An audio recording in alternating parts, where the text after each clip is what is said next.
Testing.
Okay, awesome, thank you.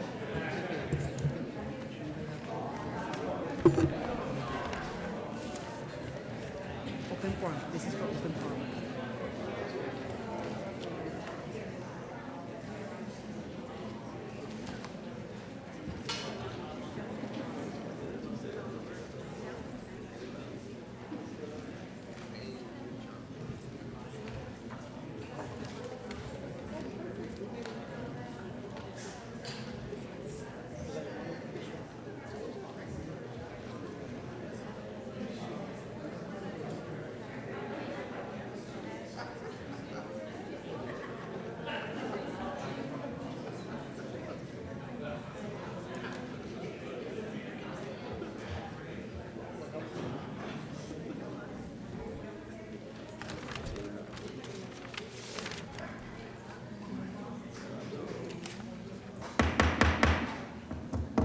Good afternoon, everybody. Thank you for joining us this evening.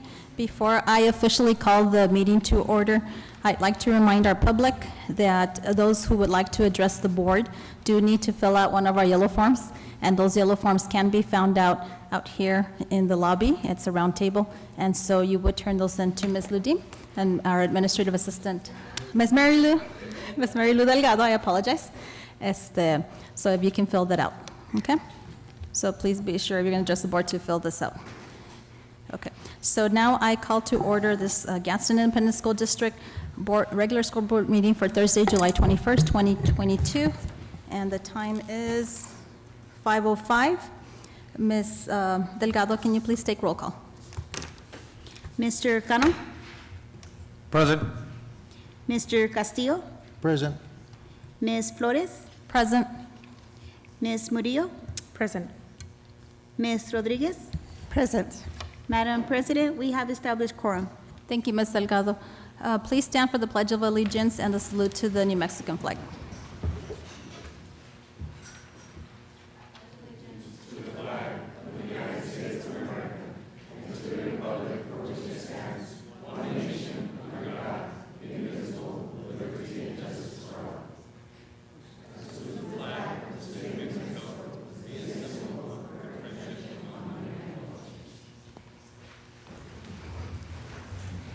Thank you.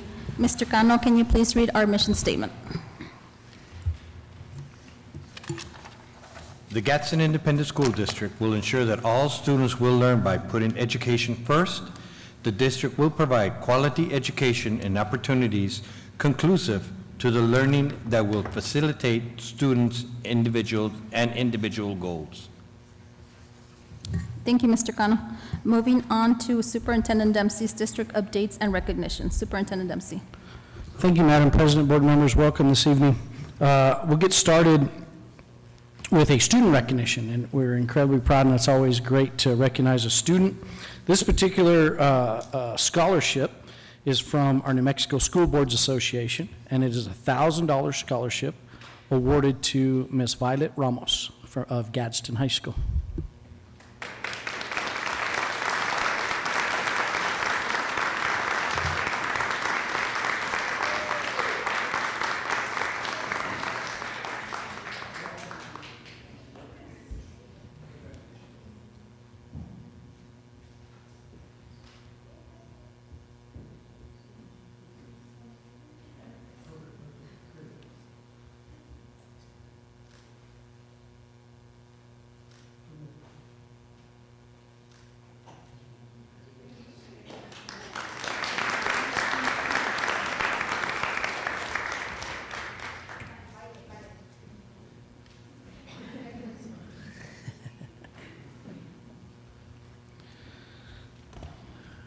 Okay, congratulations. We're super excited for this young lady and excited to see what she does in the next steps of her life.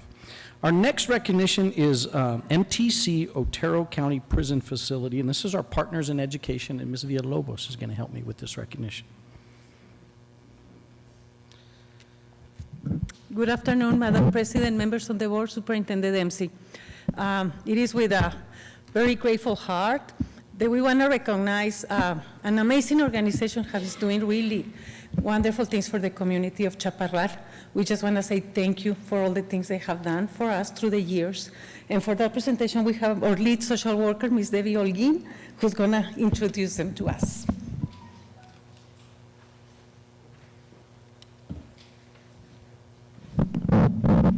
Good evening. Madam President, members of the board, Superintendent Dempsey. In 2015, we began a partnership with the Otero County Prison and the Otero Processing Center. We began on a project providing 50 Thanksgiving food boxes to families in the Chaparral area. 7 years later, those projects have grown to providing 75 food boxes during Thanksgiving annually. Also during the Christmas holiday, they have provided over 300 toys to the Chaparral elementaries, along with adopting 25 families and providing food boxes and gifts for each family member. They have provided backpacks filled with school supplies, and this year they have opted to purchase school uniforms for our students. They have also provided mental health packets to our middle school and high school students and assist with our food bank distribution every month. It is with great honor that I present Warden Hector Rios and the Otero County Prison staff and Warden Dora Castro and the Otero County Processing staff with this award of recognition for the continued dedication and contributions to the Chaparral community.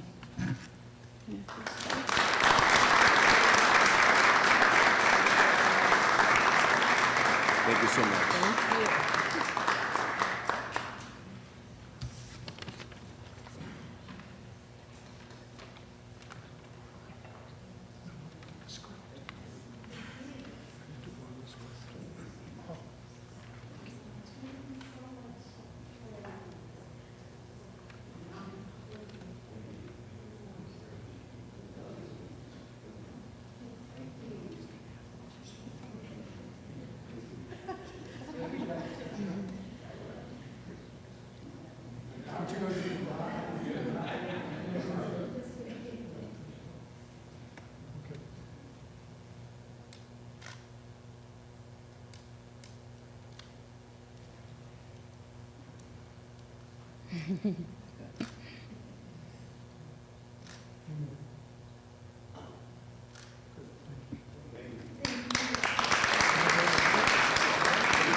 Thank you. The next item, I just want these two individuals to stand up. So if Ms. Burciaga and Ms. Hernandez, if you would just stand, please.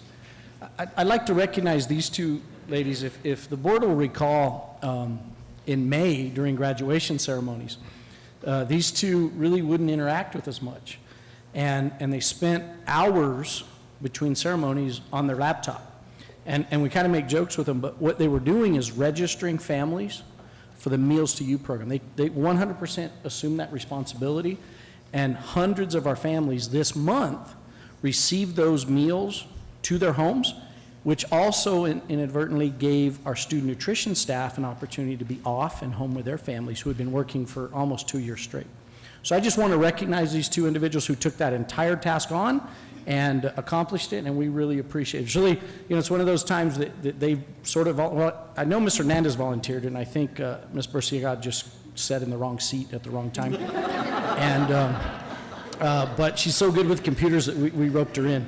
But I really appreciate the teamwork that these two show, in that it didn't matter that it's typically not in academics or HR or pre-K. It just needed to be done, and I really appreciate that and just want to recognize these two.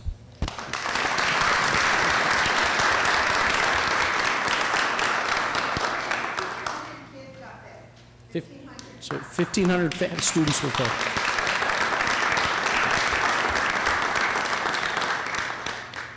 All right, and then the last item that I have is just a reminder that we have a board work session on Saturday, August 13th, 2022. Right now, we have a tentative agenda where we're trying to bring in some community organizations to present the growth within their communities, and then we would review the strategic plan and start working towards, I'll give you an idea of the assessment of where we're currently at, and where we start talking about how do we start chipping away at those community needs. And I'll just remind you that through those community meetings, we had a significant list that was presented to us from the community, and it was prioritized of what the community told us were the highest needs. I do think there's a couple items, and we'll talk about that probably later in the agenda, that if we redid those meetings would probably be higher or would surface. And the one item in particular is school safety and security. I think that item would pop up, because at the time that we did these community meetings, we didn't have any events that probably would have sparked that. So please be sure that's on your calendar. I'll get you additional information. If you have specific items that you would like to see reviewed there, please get those to me and we can start preparing for that. Okay? And the next item we have is our board member report. Ms. Morillo, do you want to get us started this evening? Good evening, everybody. So I attended the NMSBA retreat in Taos. Smaller crowd, very small crowd, but it was nice. It was a different kind of not our regular annual retreats. This is more personal, and I really enjoyed it. Also, what else? Oh, I've been receiving calls from parents, so I wanted to address that tonight because it's the same conversation about SROs. So just to let you guys know, the conversation is out there. Talk to your local legislators, talk to our superintendent, to your principals. We are aware, and I mean, I'm not going to stop answering those calls, but I wanted to address it publicly that we are talking. It's not just because I'm not answering, it doesn't mean that I'm ignoring you guys. Also, please, just a reminder to check your Remind app for updates and any information that we have, especially because every school is working differently about the supplies. So make sure that you talk to your principals. We will be providing those supplies. So please check with your local schools. And then the Meals to You. Yes, I was there at a graduation, and Ms. Hernandez said, put your kid's name. And we received those boxes last week. It was a lot of food. It was a lot for just 2 kids.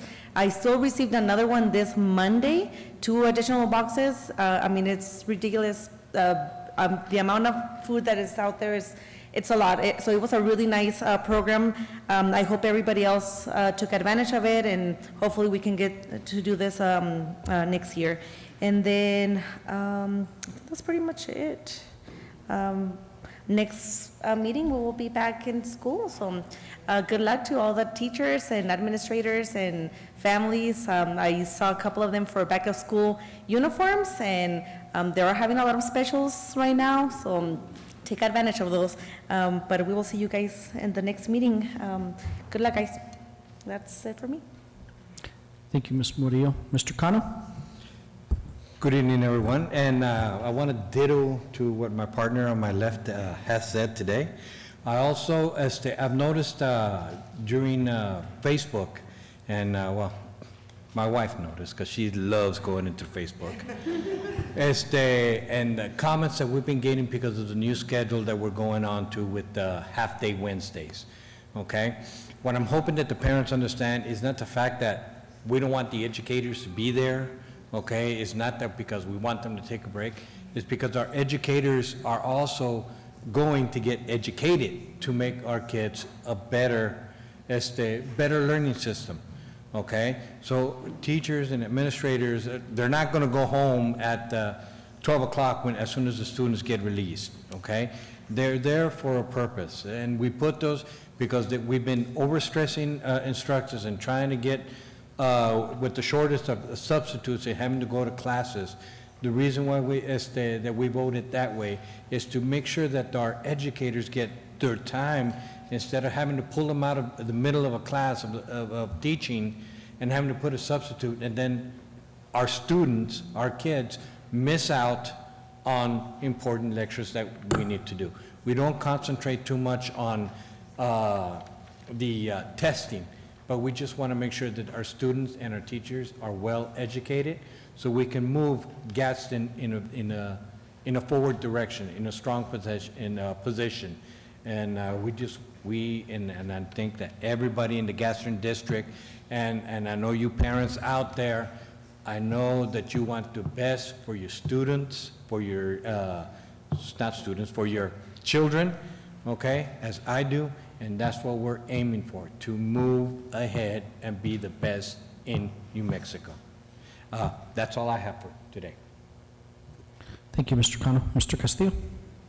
Thank you.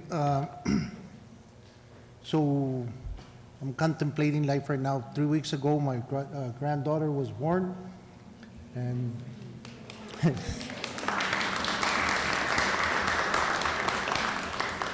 and then last week we dropped off our youngest at Auburn University. So kind of weird.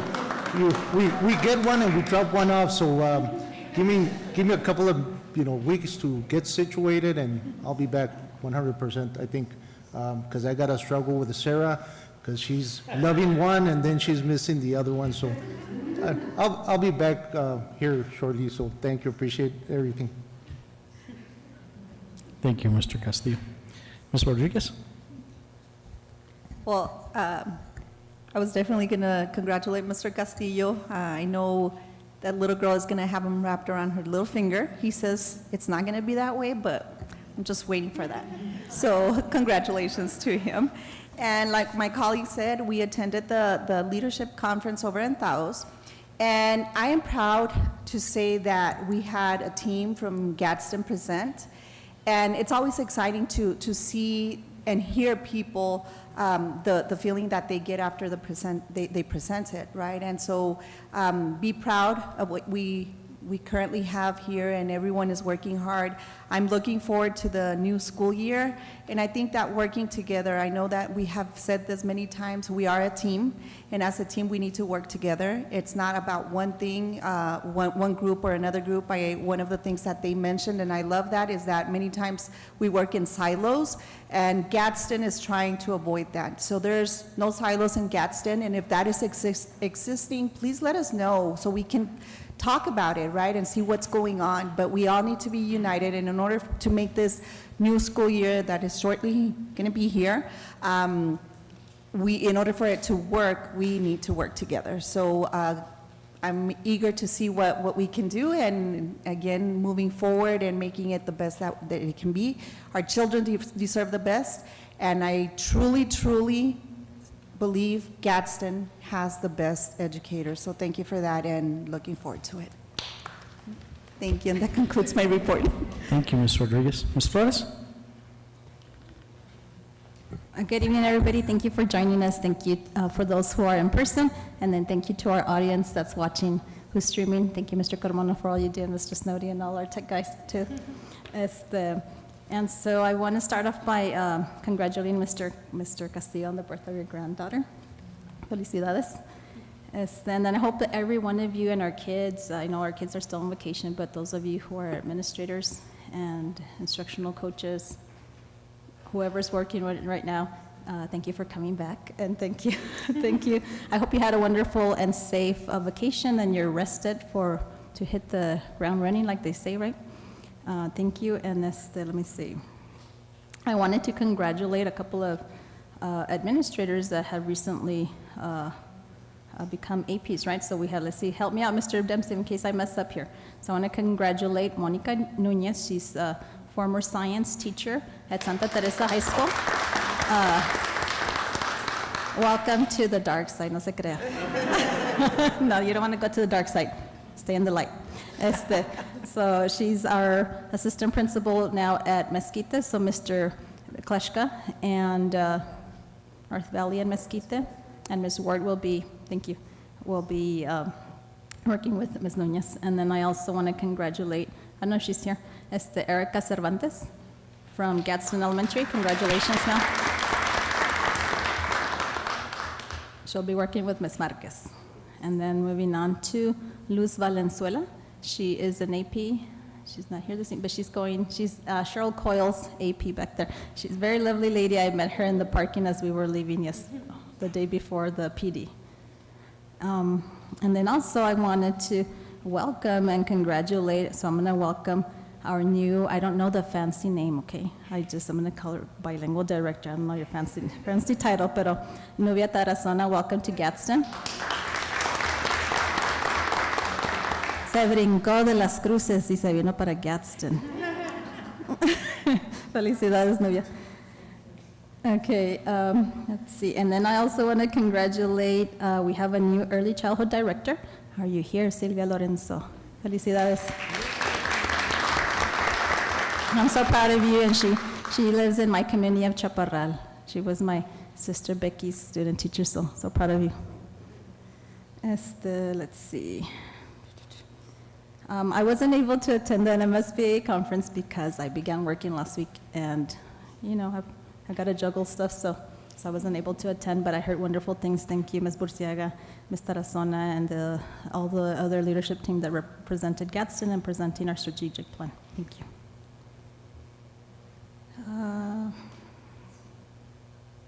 And then, yes, I also benefited. I have to confess, Miss Hernandez, I put in for it because I wanted to see, are those boxes going to arrive this year?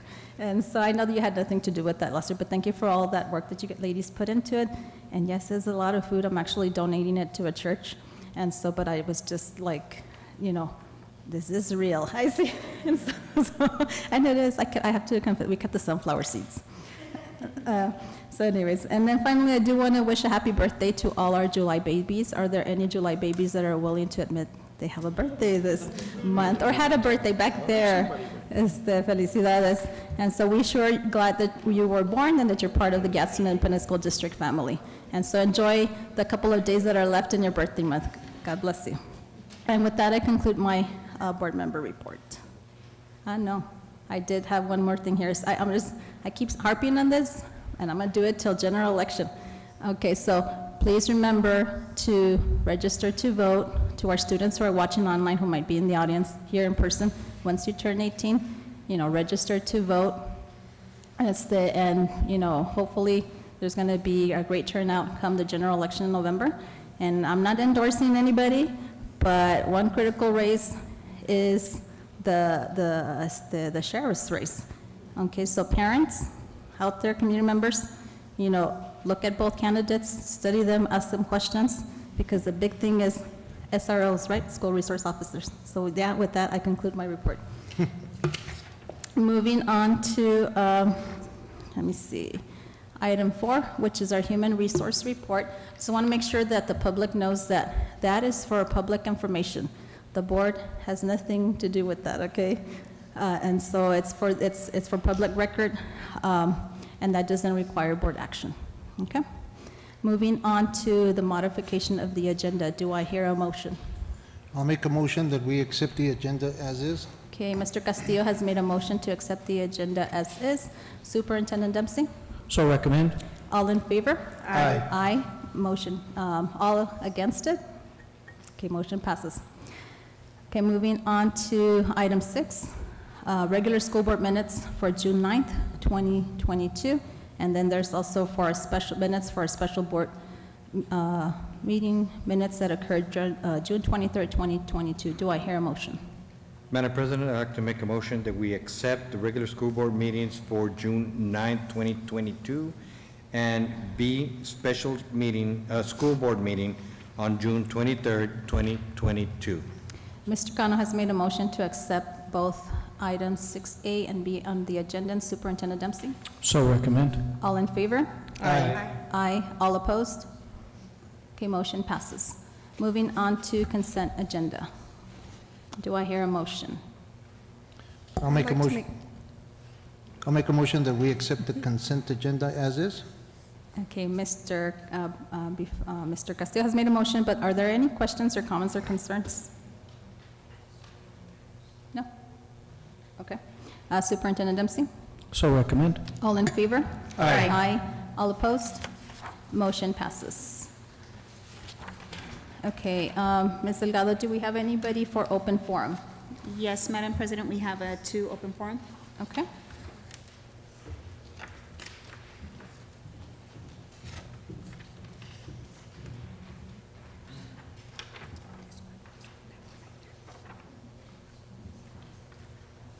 Okay, so we do have two individuals that will be speaking this evening.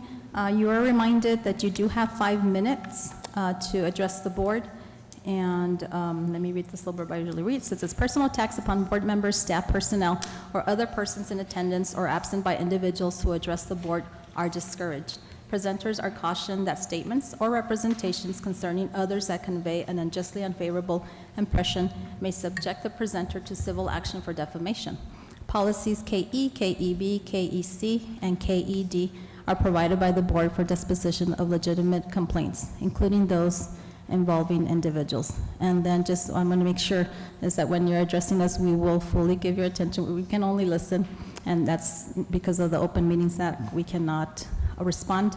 We have started taking note of who's addressing the board, and then we do follow up with Mr. Dempsey to make sure that those individuals received a follow-up phone call, or sometimes, you know, the administrative team of Mr. Dempsey might approach you immediately after you've spoken to get your information and address your concerns. Okay? So our first speaker this evening is Jennifer DeGraff. If you can please step up to the podium. Good evening, ma'am. I'm going to ask half the Mr. time I'm like, can I hear myself? Yes. Thank you so much. The main reason that I came down here today is because I wanted to talk for a moment about mental health. As a Gadsden Panther graduate in the class of 1996, I can tell you right now that over academics is mental health. When I think about it, I was at Chaparral Elementary. I won't tell you the year. That's where I kind of started my journey. And when I first arrived, having those teachers happy to see me was the reason. When I came in November, the middle of a school year, the teachers were like, well, hello, how can I help you? Come on in. Feeling welcomed is what saved me upon that move. Another thing that I don't want to say address the board about, I want to commend Gadsden ISD for, is for raising me going on to Gadsden Junior High, which is no longer Gadsden Junior High, so I won't mention the year. That was when we were 7th, 8th, 9th graders, and I remember at the time I had athletic coaches that at the time of my parents' divorce were there for me. I went from a 4.0 to a 1.0 and they noticed. And they realized that it wasn't always about academics, it was really about our mental health. The stakeholders that are here tonight, hey, we could really be anywhere, yet here we are. And we're here because we are united as one, and you've already mentioned it, and I want to thank you for that too. As I went on to Gadsden High School, I remember at the time, we were kind of just face-to-face with Oñate. But it wasn't a matter of win or lose, it was more of the competition, and no matter who won or lost, our coaches always had that sportsmanlike conduct built into what we did. When I first decided to become an educator, I decided at that time, you know what, I want to be just like my teacher. And so I went on to do that and became a teacher. At that point, I realized as a teacher, you know what, I became a mom. Now I'm another stakeholder. I've got the parent perspective, and now I have the educator perspective. At that particular time, I was like, you know what, I need to focus on my mental health. As much as I would like to be able to control some of the things that are happening, I can't. What can I control? Our mental health. And so if you guys are here tonight, I know in general, I mean, half the time I tend to be like, thank you. I also wanted to make mention of one of the other aspects. When I graduated in the class of 1996, you guessed it, I was hoping he would say 2006, and I'd be like, yes, you're right about that too. The way that I was welcomed here, as I was thinking about it, I went on to be an assistant principal, and I went on to be a principal. Why? Because I wanted to model the way. Our stakeholder involvement and how that really impacts our student learning, not to mention, up above, they decided I can only be having sons. I was a difficult daughter on the female side. I know, I was going through that different roller coaster ride. And as I continue to move forward, I really just came to thank Gadsden ISD, because had it not been for stakeholders, as part of Gadsden ISD, I would have never been able to go on. I know, at the same time when we're talking about addressing and commending, I want to thank Ms. Lopez, and I never told her I was going to do that in the middle of the board meeting. She responded to me in like an hour and a half, not even, and I just wanted to say thank you for that. Ultimately, we just want our voices to be heard. At the end of the day, as my sons are going into high school, I tell them all the time, model the way. And so I want to thank you guys in advance. That's the main reason that I wanted to be here. Well, had it not been for Gadsden ISD, I would have never made it to where I am. So for that, I thank you.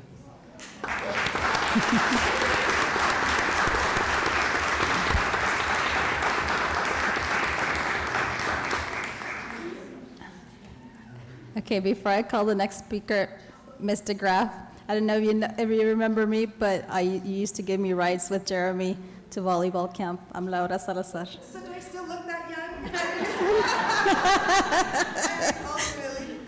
Say hi to your brother. Okay, awesome, that is so cool. Okay, so moving on to our next speaker, Gabriel Holguín. Please step up to the podium, sir.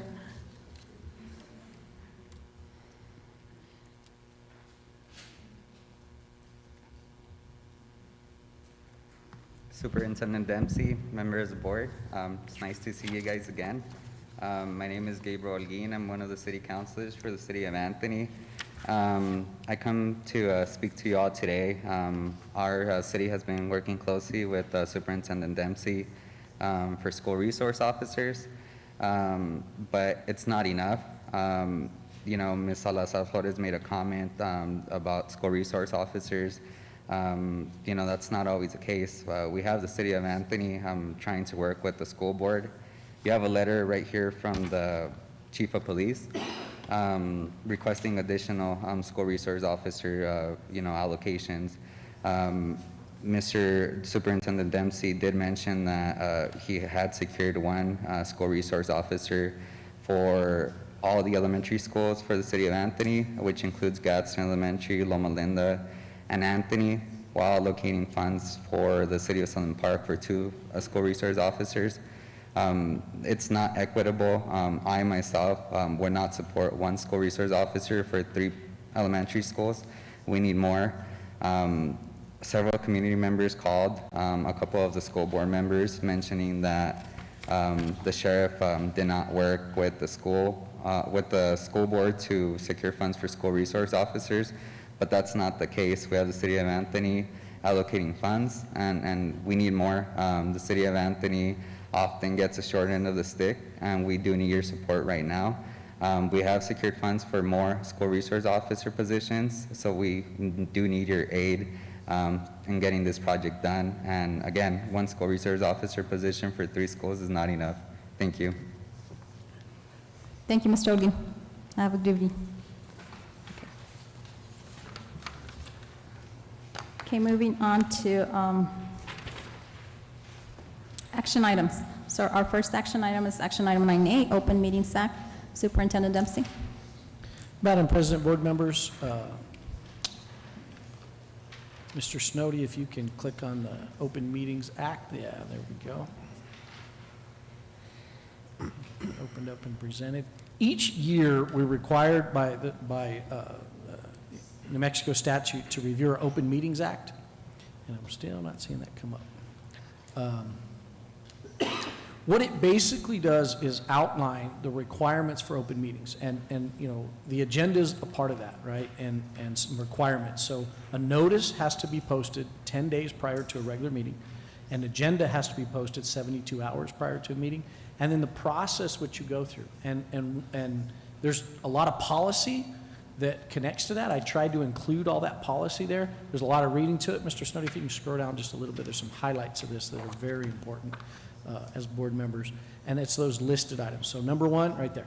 Meetings, you know, we have to hold meetings at a designated time and place. Now we do, that doesn't mean we can't move them to schools. We just have to give notice that we do. Unless otherwise specified, when our meetings, so it is in policy that it's our 2nd and 4th Thursday, unless other, so you can change that, right? And there are some months we only have 1 meeting, right? But some we have 2. And then we want to make sure that that notice is posted on our website and in a place where it can be visible by the public. Mr. Snowdy, if you'll scroll down, it begins to, then you talk about special meetings. And so you can do a special meeting with a 3-day notice, and what that agenda needs to look like and how many members must be available, and when you need to get that agenda out. Continue to scroll down. It talks about emergency meetings, and these are really very unique situations. Emergency meetings are very unique. I've only had a couple in my entire career. And they really have to have a significant impact on the district, and we have to justify why we would have those. And so there's very few reasons to justify that, but it has to be like, usually a financial hardship is the biggest reason to have an emergency meeting. And, you know, I think the pandemic, I don't recall if we ever actually had to have a emergency meeting during the pandemic. I believe we had a special just to kind of get ourselves up to speed, but that might be another example of what we've just experienced where you could have one. If you'll scroll down a little bit there, Mr. Snowdy. This then talks about the requirement to have it on the website, and it is a requirement to be on the website, and anybody in the audience that hasn't visited our website, all of our agendas for the past many years, you can review those and go back and take a look at those. Tonight, for example, we approved the minutes, and so those 2 minutes, those 2 sections of minutes, will now be posted on our website as official records, okay? Mr. Snowdy, if you'll go ahead and scroll down a little bit more. In addition to many of the things that we provide in terms of open meetings, we also have to make sure that our community understands it. So that's providing translation for our community, which we have a individual that does that. She's in the back of our room right now. And we also now have added, since the pandemic, our live stream options that our community can watch that. And then that is uploaded to YouTube, so that it's there for anyone's viewing as well. And so I think I've covered most of the, well, let me scroll down. Let's talk about executive session. That's also an important piece. In some meetings, we'll just a little review here. Some meetings will have an executive session. Typically, we do that here. There are specific reasons and items you can discuss in an executive session, and then very few items can ever have action. Now, there are a couple, but it is incredibly rare. An example might be if the district were purchasing land. You wouldn't want to do negotiation in an open meeting, because then the people selling the land to you might, know your budget and might end up paying more than you should. And we have to be wise with the taxpayer dollars we use. So that's an example of actually an action that can be done in an executive session. But those are very, very few. The majority of the time, it's a mechanism to keep the board updated on a lot of times personnel matters or legal legal situations, so the board's aware of it. And then what typically happens, you'll come out of executive session, and typically there's always a statement made, no action was taken. Now, if there's decisions made, then as the board comes out, typically then that action has to be done in an open meeting. So that's really Open Meetings Act. You'll hear them called sunshine laws as well. And New Mexico is pretty, we have a pretty robust sunshine law, and we want to make sure that we operate and do our business. Keep in mind, this is a business meeting in the public's, so the public can observe it, okay? Any questions about open meetings?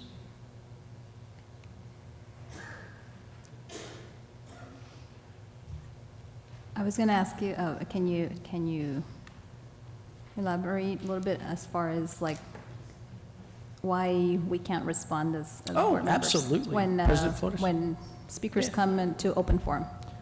President, great question.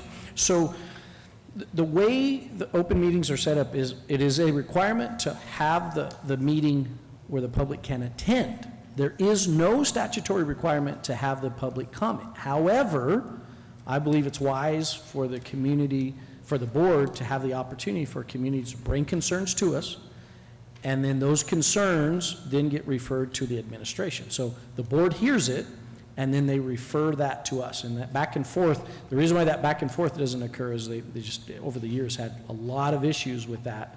And then there are times, we got to refer to legal counsel to answer some of those questions. And so you want to be really careful in an open meeting with those comments back and forth. Thank you, sir. Madam President, in one of the law conference, also, Mr. Dempsey made mention of the sunshine law, and that's always one of the breakout meetings. Also, one of the comments that was made about public comment is because the agenda, it has to be on the agenda, and we don't know what, public is going to be talking about. So, we can't discuss something that wasn't on the agenda. They can, because it's public comment. So, we can't discuss now. That being said, the SRO is part of the agenda, but again, until you find out whether or not when they stand in front, that's when we know what they're talking about. Again, because it has to be on the agenda approved by us, that's why there is also no conversation. Thank you, Mr. Castillo, and thank you. I just wanted the public to hear, because many times we do get criticized. Well, they're not responding to us, but that's why we can't respond to you all. Okay? Thank you. Madam President, this is an action item, though. Okay. So, I'll make a motion that we accept action item 9A, Open Meetings Act. Mr. Castillo has made a motion to accept action item 9A, Open Meetings Act. Superintendent Dempsey? So recommend. All in favor? Aye. Aye. All opposed? Motion passes. Moving on to our next action item, 9B, certification of annual capital asset inventory for 2021-2022. Superintendent Dempsey. Madam President, board members, Ms. Rivera is going to help us with this item.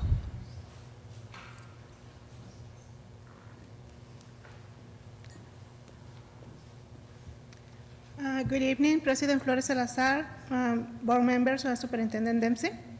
We are returning to present the certification of the annual capital asset inventory for fiscal year 2021-2022. As per the state audit rule, we are required to conduct an annual physical inventory of equipment at the end of each school year. And the District Finance Department is submitting the capital asset inventory to the board for certification in compliance with the state requirements. As of June 30, 2022, we have additions for $10.7 million for the school year, and our total balance in capital asset is currently $528.7 million. Do you have any questions? Or? Any questions, comments, or concerns for Mr. Rivera? I don't believe so, ma'am. Thank you. Okay, do I hear a motion? I'd like to make a motion to accept action item 9B. Ms. Rodriguez has made a motion to accept action item 9B. Superintendent Dempsey? So recommend. All in favor? Aye. All opposed?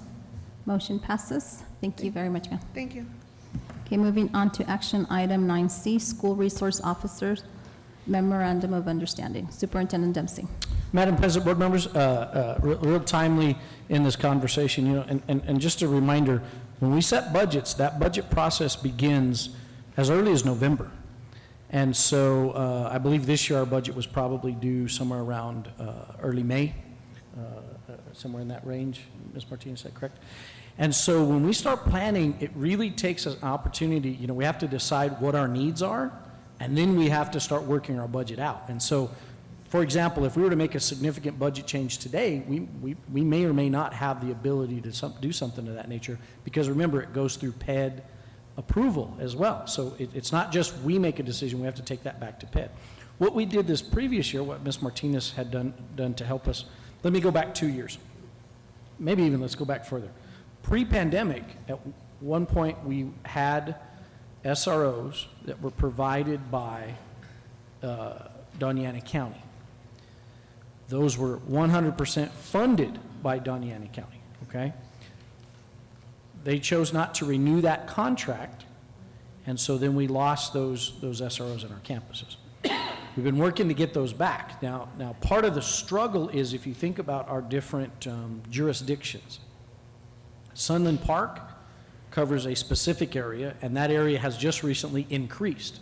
So up until about last year, they only covered to around Santa Teresa Middle School. Then the city of Sunland Park annexed pieces of Santa Teresa, which then extended that police jurisdiction. Anthony PD, for example, they have a jurisdiction that does not include Gadsden Middle or Gadsden High School. It does include, I believe, 3 of our elementaries, and I don't know for sure if it covers Berino and Desert Pride. I'm not sure if those the boundaries of the city include those, but I know it covers Anthony Elementary, Loma Linda, and Gadsden Elementary. I think those three would be covered. So that's another one of our struggles, is those law enforcement agencies having the authority to work within their jurisdiction. So that's another struggle. And then we have a whole other community that we try to meet their needs in Chaparral, which has no local law enforcement. I only have county as a possibility, and in fact, 2 counties, not one, Doñana County and Otero. So what I would suggest is with this is I think over time we can grow this. The dollars that we have allotted this year would cover 3 SROs. Sunland Park PD had met with me very early right after they annexed Santa Teresa and requested an additional officer. So that would be what I'm proposing tonight is keep our officer at Santa Teresa Middle, add a Sunland Park officer at Santa Teresa High School, because now that's in their jurisdiction. And then recently we were able to sit down with the city of Anthony, who was very had opened their doors to us and gave us a lot of information, and they had made a request for a SRO, and so we had that budget available. Right now, I don't believe we have budget available to add another officer at this time. Now, I'm still working with DASO. I had recently sent an email making a request to our current sheriff. She informed me that she had requested 12 additional FTEs. She didn't tell me whether any of those FTEs would have been assigned to SROs, but she did inform me that they were not awarded. So I interpreted that as she had asked for increased officers and didn't receive those funds. And then referred me to another gentleman, Major Day. I'm working with Major Day to try to see what options we have available to us, and work toward a plan that would help ensure our schools are safe and secure. Part of that plan, though, is not just SROs, but it's response teams. And we've had multiple agencies doing practice drills across the district all summer long. We had one at Desert Pride Academy that included New Mexico State Police, federal agencies, all local law enforcement agencies. I think that covers the majority of it. And then we just recently at Chaparral Middle School had DASO do an active shooter drill with their officers. So we're going to continue to engage in this conversation and continue to work toward some solutions. One other piece that we can talk about later in the agenda is legislative priorities. And it has, a conversation they had, I believe Mr. Castillo had encouraged this, to talk to our legislators. And this may be a great project to work with our legislators and see if they can secure some additional funds for SROs. And I think that's a great project. I believe our parents want that, and I think it's going to help us ensure that our schools are safe and secure. So at this point, what I'm asking is approval of the current MOU, which would include, again, 2 officers from the Sunland Park area, which would cover Santa Teresa Middle, Santa Teresa High School. And when I say that, that's where they're typically going to be assigned, but they will go to the elementaries as well and spend time in those. And then 1 FTE that would be a SRO in the Anthony area, but that's only going to include 3 elementary schools. It's not going to get to our middle school and high school at this time. Another component of this is this idea of cross-commissioning. So if I can work with the sheriff, and she did allude to this in the letter, if we can work with her to cross-commission many of these agencies, they then can work outside their jurisdiction. Now, I don't want anybody to leave here with the idea that if there's an emergency, every law enforcement agency is going to respond. That will happen, no question. But to investigate things and to do law enforcement type work, it has to be within their jurisdiction. And so if I can work to get that cross-commissioning accomplished for all officers, then that's going to extend their ability and their range to investigate. So those are things I'm continuing to work on. I would also add, and I appreciate the City of Anthony and their partnership. As a school district, we cannot be the only ones responsible for this. We have to partner with multiple agencies, and that includes them partnering with their budgets. It can't be only on our budget to make this happen. It's got to be on everybody's budget to make this happen. And we're looking at the average expense that we're using is $70,000 a year per officer. And so that's the number we're using to try to set our budgets. Questions? Questions, comments, concerns? Ms. Murillo? I have a question. So there's going to be 2 officers from Sunland Park and 1 from Anthony, and we are fully funding them, or is it a partnership between what Sunland Park can afford versus what Anthony can afford, and then what about Chaparral area? Just trying to understand here. Ms. Murillo and board members, terrific question. At this point, all 3 FTEs, all 3 positions, 100% funded by Gadsden ISD, 100%. To include benefits, correct? Or no, or what? I don't know if $70,000 will cover full benefits and training. And so there's probably some in-kind contributions, but the request was at $70,000 per officer. So I guess if we, and I haven't done the math on these because they're not my employees, right? So I'm trying to set that up so where it's contract service. The reason why that's important for us is those law enforcement agencies then all carry the training requirements. In New Mexico, I believe the only school district that's been allowed to have a true law enforcement agency is Albuquerque Public Schools. And they've really struggled with maintaining liability insurance for that. So in order for us to not assume the liability insurance, we have to partner with a law enforcement agency who would take care of all the training requirements for that officer. Any further questions? Ms. Murillo? No. Okay, Ms. Rodriguez. So I have a little bit of an issue there because I guess since we don't know what the future holds with DASO, at this point, we wouldn't have any, we obviously don't have any SROs in the other areas, right? Which would be Mesquite, Vado, or North Valley, Vado, and what's the other one? Berino, yes, all of those other schools. And so since that is still in the process, I think that committing to 3 officers immediately and giving 2 officers to one area, where would we stand if there is that possibility of being able to acquire one if DASO is willing to support this? Along with what Ms. Murillo was saying, I think although they're collaborating, it seems like the district is being fully responsible in a sense for that 70K. And so is there any word of them willing to support in funding partially that would give us an opportunity to have more officers instead of doing the 2 officers at one location and then 1 officer at the other location and then the other one just being without any at this point? Ms. Rodriguez, board members, I am open to any of those conversations, and it could be possible that if one of these agencies says, Mr. Dempsey, we'll fund half of each of those officers, then I can still take that $70,000, divide it in half, and we could cover 2. I'm open to that idea.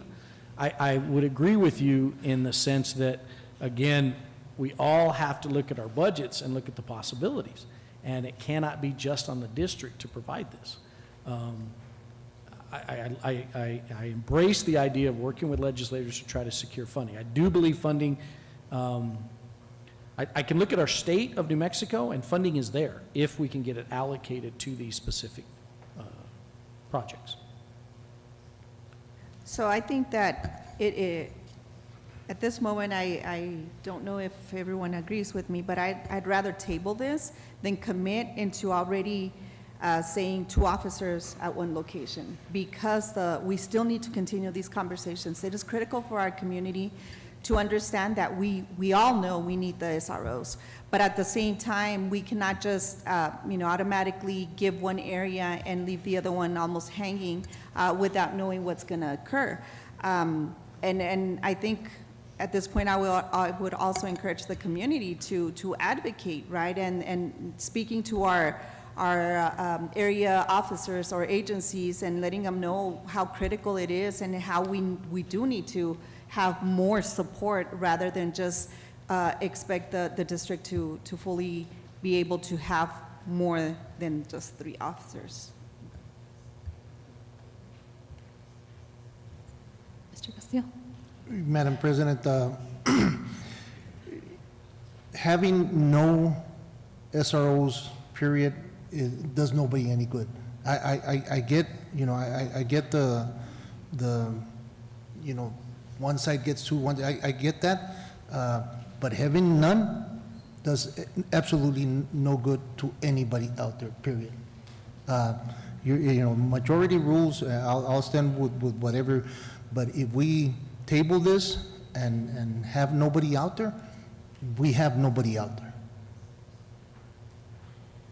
Madam President, my question would be, I don't think that I don't want any officers. Now, is the city of Sunland Park willing to continue with that one, or is it a package? In order for them to continue with this MOU, they have to have the two, or are they willing to continue working with that one and then perhaps later adding another one? Madam President, board members, again, my understanding, they've already hired the FTE for one, because we already know that's been in place. I do not believe they've moved forward with the second FTE, but I can't verify that at this point. And I don't believe at this point Anthony has moved forward with the process. Because keep in mind that once we start budgeting things, I think the point may be made here is, then you're in contract with someone, right? And so at some level, we are already in contract with Sunland Park, but not yet to add, that's why we're here this evening, to add that additional position.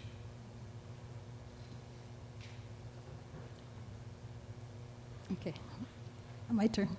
Okay, so I want to say thank you, Ms. Murillo, thank you, Ms. Rodriguez, for advocating for our community, for my community of Chaparral. And so that is a big concern, sir, because, and I want the public to know that all 5 of us are for SROs.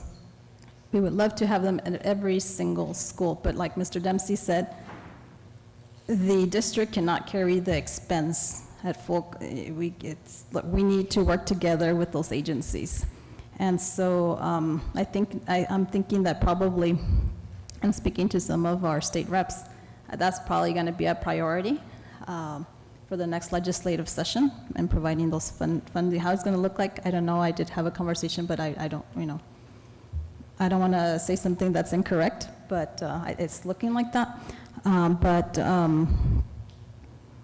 that's why I keep saying is that this next election for sheriff is crucial.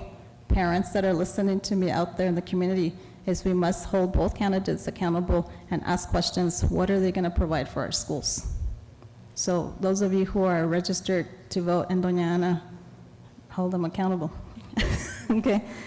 And so my question is, so the proposal is an action item, so what's being proposed is to have 2 SROs in the Sunland Park area, which would be, just making sure that I understood correctly, Santa Teresa Middle School and Santa Teresa High School, correct?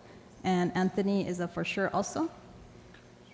Madam President, board members, the city of Anthony had approached me, and I had the dollars allocated. I had enough in that line item to accommodate another SRO. So that's how the 3 total came to be.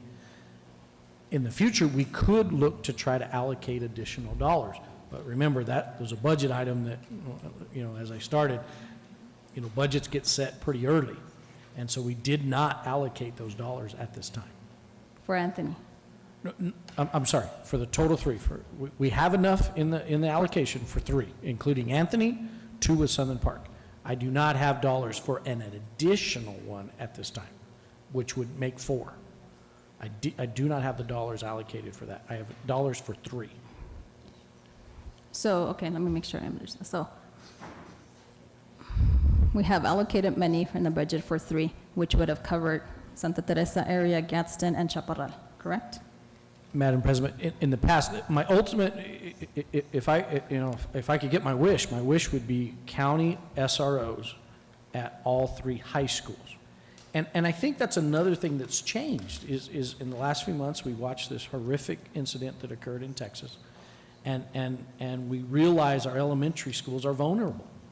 And we recognize that having an SRO on every school is probably everybody's goal at this point. That's 23 campuses plus pre-Ks. No one budgeted for that. That's probably the ultimate goal we got to start working toward. Okay, so if I'm understanding correctly, we budgeted for 3. Again, Santa Teresa, Gadsden, and Chaparral.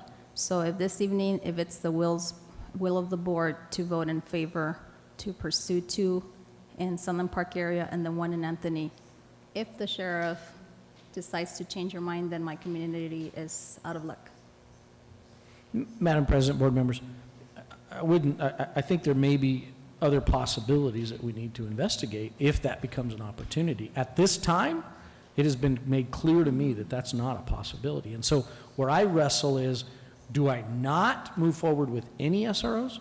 Or do I move forward with what I can provide and then continue to work towards a bigger goal?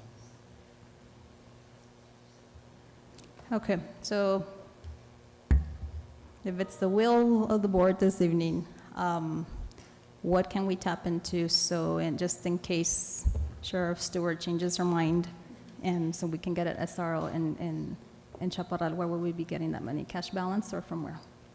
Madam President, cash balance is a possibility. There's definitely a possibility that we could allocate some additional funds, which that would be a bar, and that would take some board approval because board approval and PED approval to do so. We can go through that process if that becomes a possibility. Madam President, so once again, the reason I'm asking for it to be tabled is because the conversation still needs to continue. So it needs to continue with the City of Anthony. Nothing is set in stone yet. The fact that there is 1 SRO at the Santa Teresa, Sunland Park area, that doesn't mean we're leaving them completely without an SRO. I'm just concerned that we commit to those, and then later on, the conversation does occur where there's a possibility of getting 1 for the other locations, and we won't, the process will be longer because now not only do we have to agree to this, but also PID would have to approve. At this point, if we hold off on that 1 officer and continue this conversation, and perhaps even by next board meeting, we can make the decision of, okay, conversation already happened, this is what it's looking like, this is what they're willing to do, both City of Anthony and this. Right now, we obviously know what the Sunland Park area is willing to do, but I think there's still more conversation needs to happen between the City of Anthony and DASO. And so until we know a little bit more of what it really looks like, and how they are willing to commit. Perhaps the City of Anthony can support us in giving some of the funding as well. Since, again, it's nothing official yet, that is the reason why I'm asking for it to be tabled. And again, doesn't mean that we're going to hold off until mid-year to make that decision. But let's move forward with this at a later point when there's more, I guess, concrete information.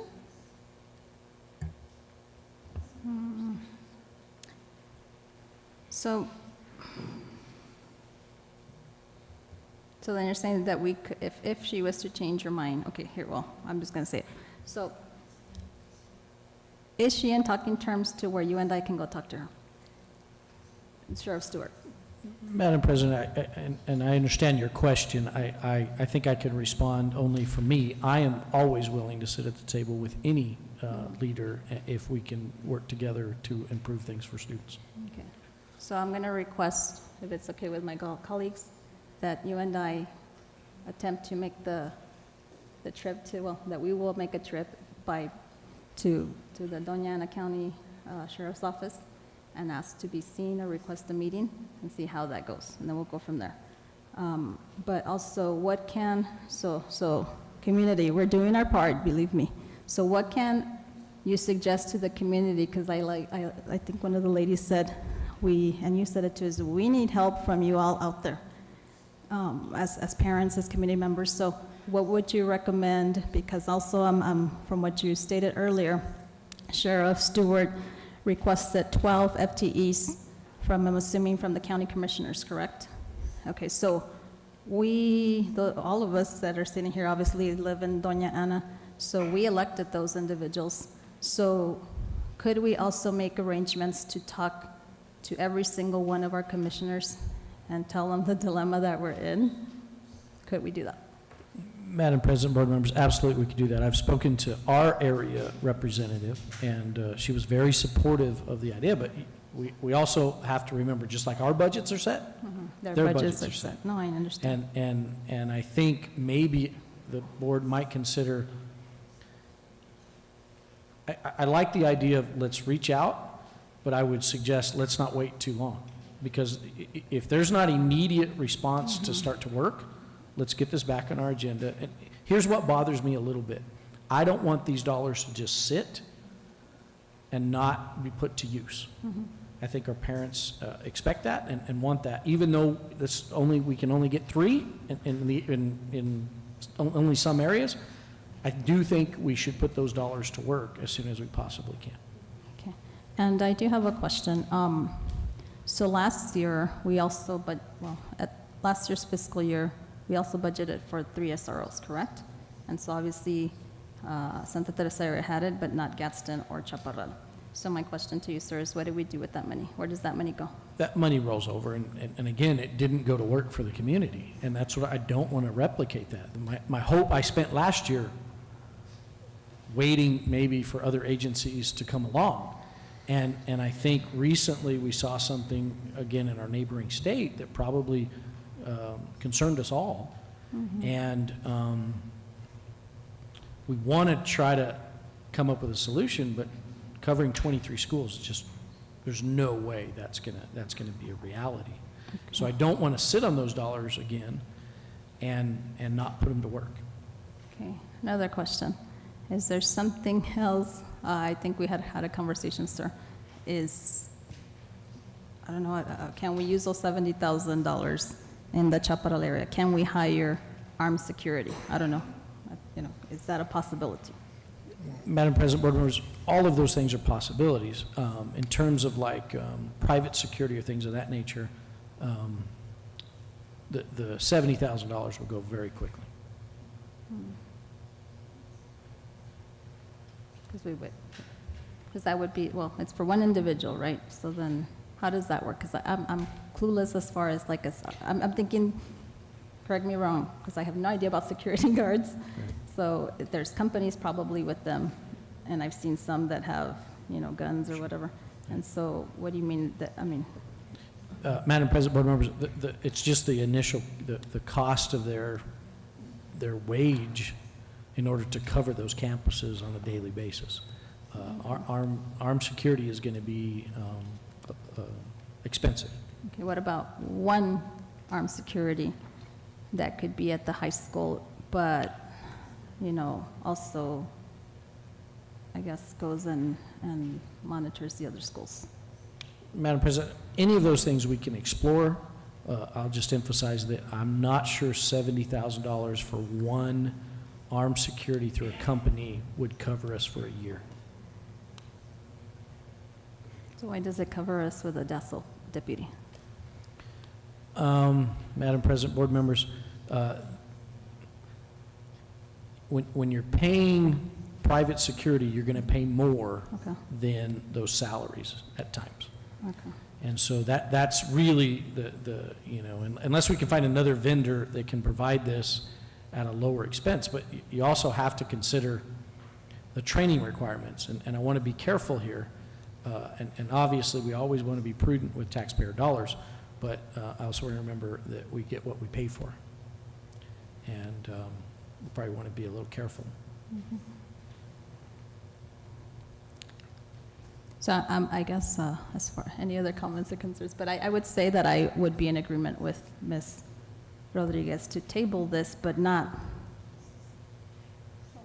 prolong it, like you said, because I would rather that the money not go unused this fiscal year. But really, yes, please, let's make an arrangement to talk to the sheriff again, let's talk to the commissioners, talk to our representatives, and see what we can do. And please, and our community, Chaparral, Anthony, all of you, even Santa Teresa, help us because we're one community, one family. So if you, and, you know, Santa Teresa area, you are part of Doña Ana too, so we've got to work together. So, any other questions? Madam President, I don't know, I'm sure Jennifer has his number, but Ramon Montaño, he used to be a past president of NSBA. Yes. He works in the security business and, you know, in the little bit of conversations to Mr. Dempsey's point, it'll be expensive because of the liability. I mean, he said it there at the NSBA several times. As far as, you know, saying that we're gonna have one, you know, to hold off to that other FTE, you know, for that, if and when, you know, should Sheriff Stewart agree. Councilman Olguin here says that one SRO for 3 elementaries is not enough.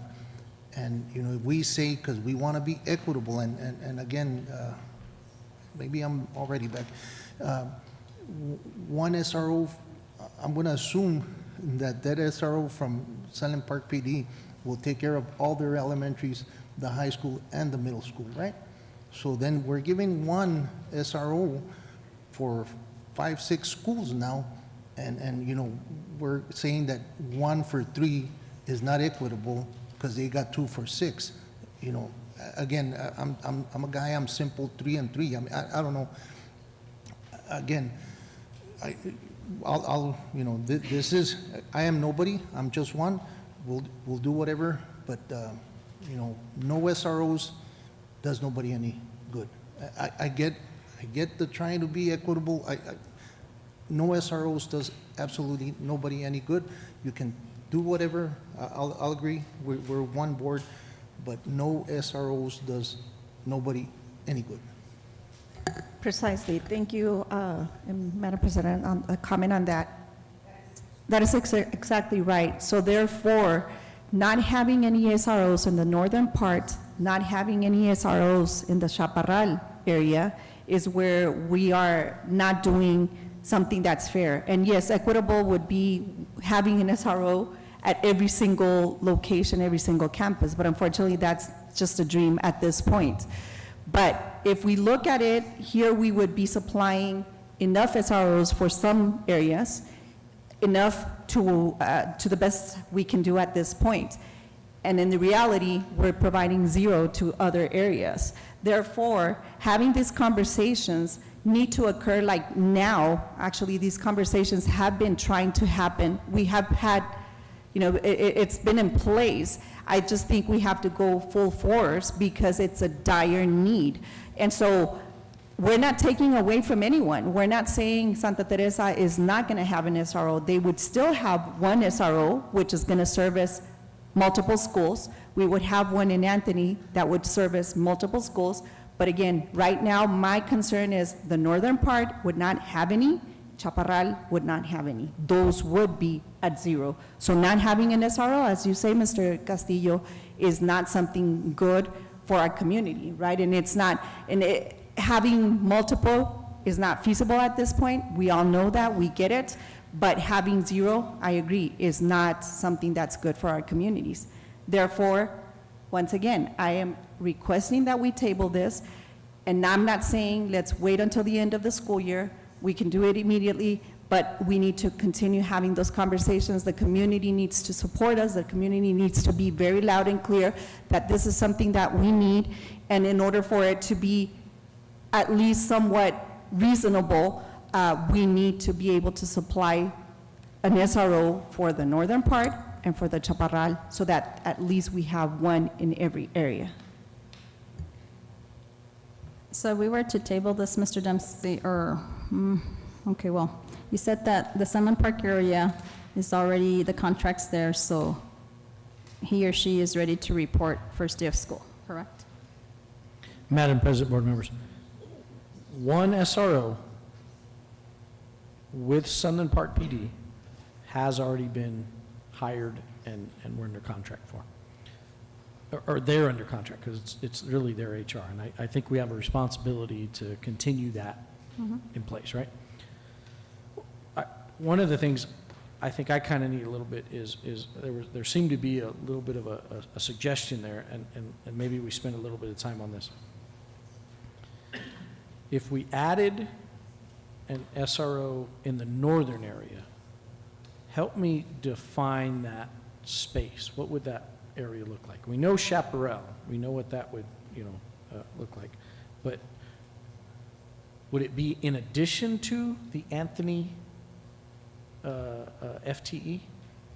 So what I'm thinking is that since the Anthony is out of their, the middle school and the high school are out of their jurisdiction, realistically, that wouldn't cover anyone, right? It wouldn't cover either school.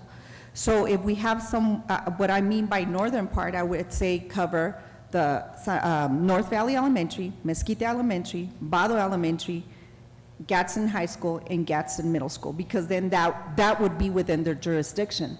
And also another thing that I'm kind of thinking is like, have we reached out to other LEAs, that are perhaps willing to support us? Not only would it be DASO, I don't know, would the state police be part of this conversation? Has it been part of the conversation at all?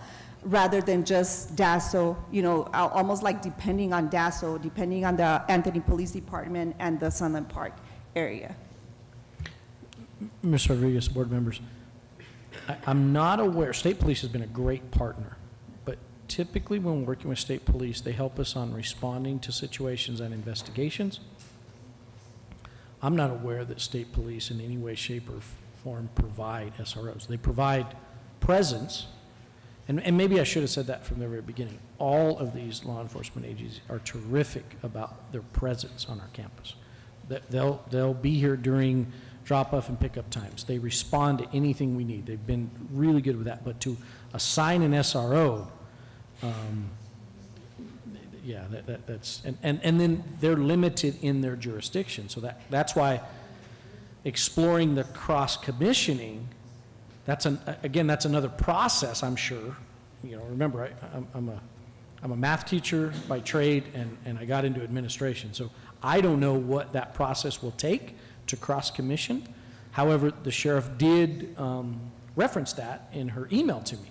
So that's something that I'm going to try to explore. I don't know what kind of time that takes, and I don't know what certifications is going to be required. The legal side of me says there's probably some certifications we have to make sure are in place.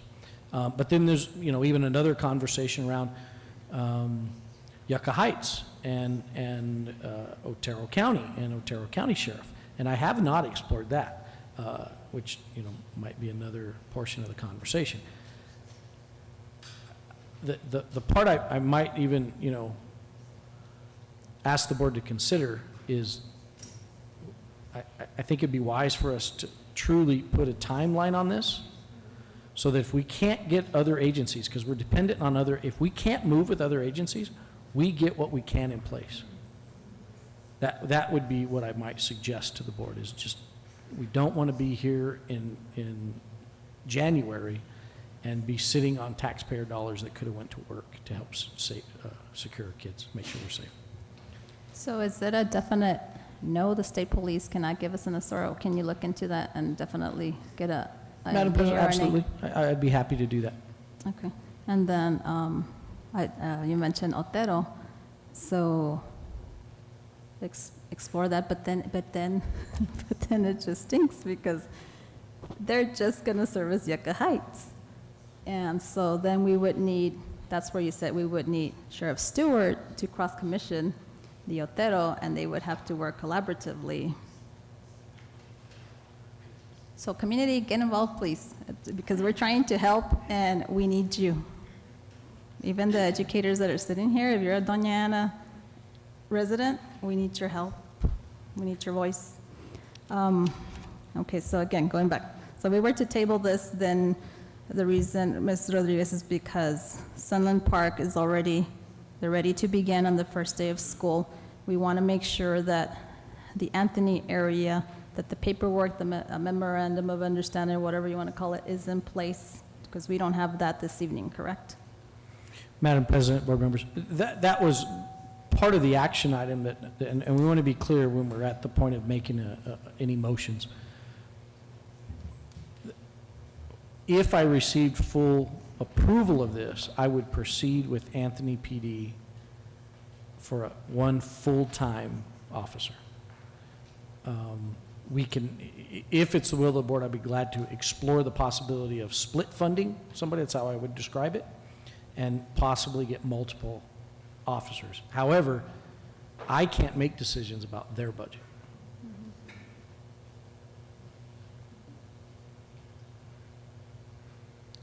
Any further questions or comments or concerns? Ms. Murillo? If we were to table this, can we do it, because I agree with Mr. Castillo, to wait for too long, can we do it the next meeting, and then maybe inviting the sheriffs, police departments from Anthony, having everybody involved with that discussion as well? I don't know, sometimes I feel like going a little bit above and beyond with these entities and agencies, it helps with the conversation, but it's just my opinion, I don't know. I agree, I've even, because that will be the first week of school, right? The next meeting? It's August 4th, I think, 3rd. So that will be the first week of school, instead of waiting and just having discussion and discussion and discussion and waiting months. The 11th? Madam President, oh. No. Just, I guess to make it clear here. So what we are, the action item here states schools resource officers MOU. Now, what we are voting on is to make that, have that MOU with Santa Teresa, I'm sorry, with Sunland Park, where it's 2 officers and the city of Anthony 1, or are we just, at this point, are we just saying we're gonna proceed with the one that we already have, and then it gives opportunity to have that, the city of Anthony set to where that officer is in the campuses? Madam President, board members, that depends on your motion. That would be, if we're going to table, if the board chooses to table, my recommendation is keep in place the current one position with Sunland Park, because that's been in place, and they already have that person hired. Now, you also have to keep in mind that when we add funding or add positions, they haven't hired it yet. So they'll have to go back to hire it, train the person, then put them in place. So when we think, I just want to be sure we understand our timelines. Postpone to August.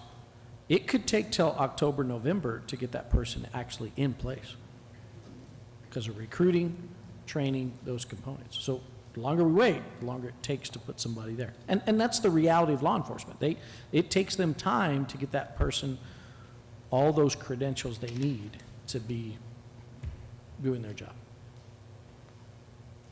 So I have a question. So when you, who met with the police department, you and who else? And then what agreement happened then? And why isn't there, if we were ready to vote on this, why isn't there paperwork, why isn't there a memorandum of understanding this evening? So, Madam President, board members, myself and Mr. Hernandez are the ones that attended the meeting, and we actually attended the meeting to talk about community planning. And then at that point, some officials from the city of Anthony approached us about the possibility of adding an SRO. And so I knew what budget I had set aside, and so my thinking was to bring it to you to get the approval. Then we'll be able to put that money to work.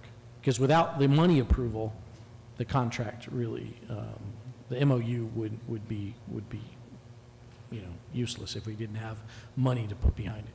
So then protocol is to go and talk, come to an agreement, verbal agreement, come to the board, say they're agreeing, and then we approve it so that then you can go back now that, and then create I guess, together collaboratively a memorandum of understanding and then a contract. Well, Madam President, keep in mind, you've already approved one MOU with Sunland Park. And so it would be really an amended MOU with amounts.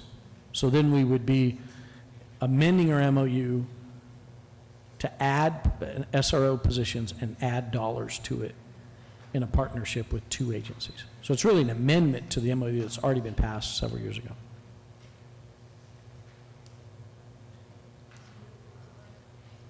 Any further questions, comments, or concerns? Okay, do I hear a motion then for action item 9C? I'd like to make a motion to continue and amend the MOU that is currently in place for the one officer at the Sunland Park area, and to proceed with the City of Anthony to obtain that one officer, and I would like to table the third officer position for future meeting, for a future meeting. I'm not going to attempt to repeat that, so Ms. Rodriguez has made a motion as she has stated, and so Superintendent Dempsey. Madam President, what I would say is that anytime we're putting this money to work, that's what we should do, so I'll recommend that piece with the stipulation that we cannot let this timeline get away from us.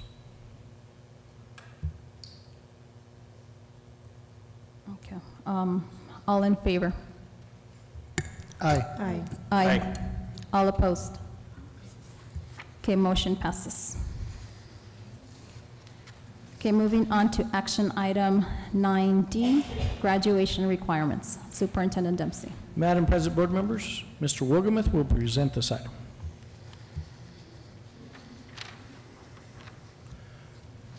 Madam President, members of the board, Superintendent Dempsey.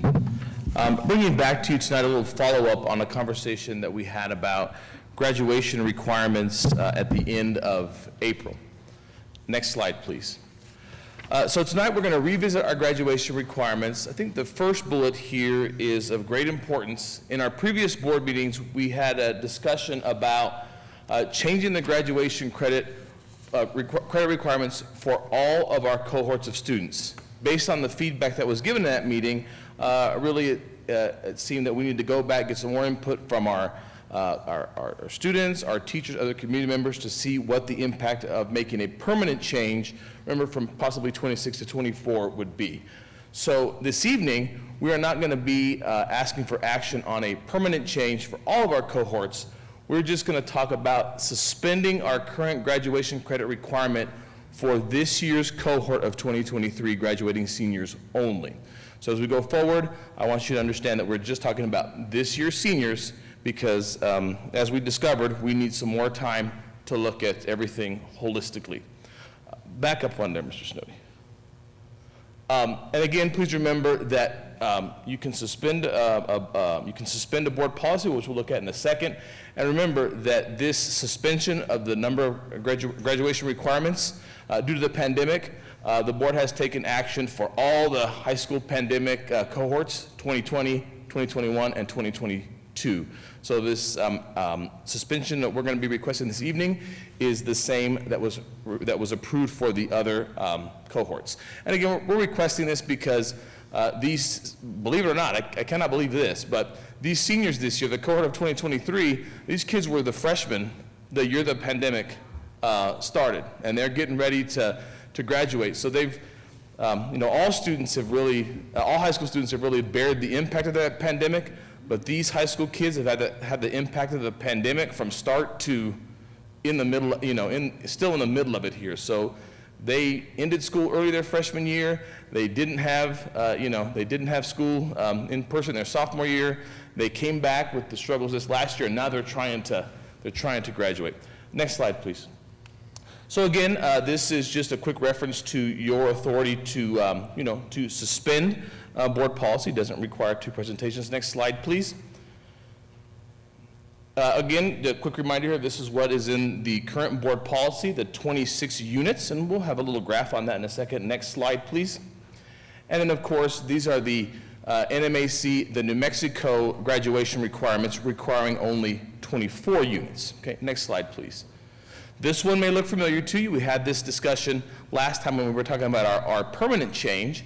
And so what you see here are the differences between, on the left-hand side, where it says 26, are the current GISD graduation requirements in policy IKF. On the right-hand side are the state minimum requirements. As you can see in yellow, highlighted there, a faint yellow, are the differences between what we currently have in place and the suspension that we're requesting.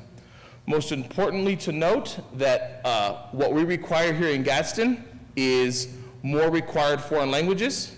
So again, we require two foreign languages, and then our other requirement is a third foreign language in the same area or a college and career readiness course or career cluster course. What the state requires is you can take one foreign language or a career course. So what we're talking about here is not anything having to do with any kind of core class requirements. It is just a matter of what it's going to come down to, the number of foreign language classes students end up having. Because most of our kids, one of their electives by nature, because of our pathways, is an elective course. So it counts in the elective requirement. So again, we're talking for just considering suspending for this year down to the state minimum of 24 requirements. Next slide, please. So I just wanted to illustrate to you, the impact that did a quick analysis, and this is kind of a broad stroke review of the impact reducing to 24 credits can have on our last group of pandemic students here. There's currently a little over 1,000. And again, I'm going to talk about these credits in general. I can't, just because you have the right amount of credits doesn't mean it's the right courses. But for the most part, by the time you're a senior, you kind of have most of the right courses in place, and you're just trying to get to the right number. So there's a little over 1,000 12th graders currently enrolled in GISD. 42 of those students, okay, 42 of those students have between 14 and 15 and a half credits. Okay, so if we change to 24, they have to have the opportunity to earn 24 credits this year. So many of them are going to need, at minimum, 10 credits to graduate. And so, if we chose to suspend the requirement for this year, those 42 students would be able to reach that 24 credit graduation requirement easier, because they can go to DPA, and at DPA in their credit recovery system, they can recover up to a maximum of 10 credits. So if you do 14 plus 10, right, that equals the 24 that they would need. Again, if we retain the 26 credit requirement, if you do 14 plus 10, that equals 24. They'll be a couple short. And then I think another important point here is that there are 63 seniors with 17 to 18 and a half credits that would be able to stay on their home campus and meet their requirements there by earning 7 credits on their home campuses without having to shift schools their senior year to Desert Pride. Granted, those 63 could get to the 26, but they would have to enroll at Desert Pride to get to get 10 to graduate. And again, Desert Pride does a fantastic job in helping our students, but sometimes when you get to that senior year, you're kind of torn. I want to stay on my home campus. These are the people I know. My experience as being a school administrator is oftentimes by the time they're seniors, those kids have figured it out. They had a little bit of rough time their freshman and sophomore year, and by the time they get their senior, they figured it out, and they just understand now, I'm going to do it. I'm going to pass all my classes. I want to stay here. So I think it benefits kids if they have the opportunity to remain on their home campus. So that would give 63 students that opportunity to stay in the familiar environment. Next slide, please, Mr. Snowdy. So the request is the action item request this evening. I've put here in yellow is to suspend GISD policy IKF graduation requirements, 26 credits, and allow 24 credits as described in NMAC. NMAC is New Mexico statutory minimum for the cohort of 2023. And I remind you, this will match action that this board has taken for the previous 3 years. As a last note, before I answer any clarifying questions you have, Our counselors have already scheduled all of our seniors on the 26 credit requirement, because we want to make sure, right, that's what's in place right now, so they're all scheduled to take 26 credits. And so, depending on the action of the board this evening, the counselors will work with those students to, give them the 26 they need if we remain with that, or, help them get to 24 and make sure they remain on their home campus, or get them over to Desert Pride to make sure they can get those 10 over there to get to 24. So that is what I have. That is what we have to share with you this evening. Is there anything that I can clarify for you? Any questions, comments, or concerns? I just want to make sure that our counselors are, I get we're losing like one foreign language. So I just want to make sure our counselors are counseling, providing feedback to our kids, that there are some universities that require 2 years of foreign language. So I just want to make sure that every single counselor has that communication with the kids. Madam President, excellent question. I think really that feedback that the board gave to us in April, and that's always great that the high school principals are here, really a lot of discussion about, because, I think later when we have a discussion about if we want to make this permanent, I think it's, always great to have the principals here, because they can take that feedback back to the counselors and say, listen, these are things that we're considering, but these are the expectations that we have in the advisement portion. So, if this suspension is approved tonight, I will work and send out a communication to all of our principals, include our 2 lead counselors here at central office, that goes out to our campuses to remind the counselors, again, if this suspension goes through. However, please keep in mind that they make sure that, there's other requirements too that campuses have, that schools have, but just to make sure that the foreign language requirements are met and anything else special that a student may need for their college of choice. Okay. And then I guess my last question is, at what point, and Superintendent Dempsey, are we going to continue like doing this? Because like all these kids that are in high school right now, obviously we've all been through the pandemic, so I'm just, I don't want to be doing this like every year this. At what point are we going to decide to stop this? And whatever the will of the board is, whether to stay with 24 or 26, because it's not fair to the kids to be like every year doing this. And then I would suggest that if that's the will of the board, to either stay at 24 or 26, should we go to 26, that we start with a cohort of kids, and I'm going to suggest probably incoming freshmen, because it would be terrible to do that to sophomores and juniors. Madam President, excellent question. So again, all of our students, our current incoming freshmen, sophomores, juniors, they're all being advised on the current 26 system in place, as well as our current seniors, right? That's what they have this year. One important note I want to make to the board, and I agree with you, we have to, get everything in place. There has been, since the legislative session adjourned, the LESC has been meeting regularly, and I've been working to follow this. Just about every LESC committee meeting, there is heavy discussions by that committee about a comprehensive change to the graduation requirements for the entire state of New Mexico. And I do believe that, though I'm going to continue to follow that, I do believe that discussion is going to come up in the longer legislative session this year. And so, I think this is a pandemic situation for these seniors. We need to watch what the LESC does and the legislature does, and then because if they make a change, that's going to compel us to make a change. And so I think we need to try to match our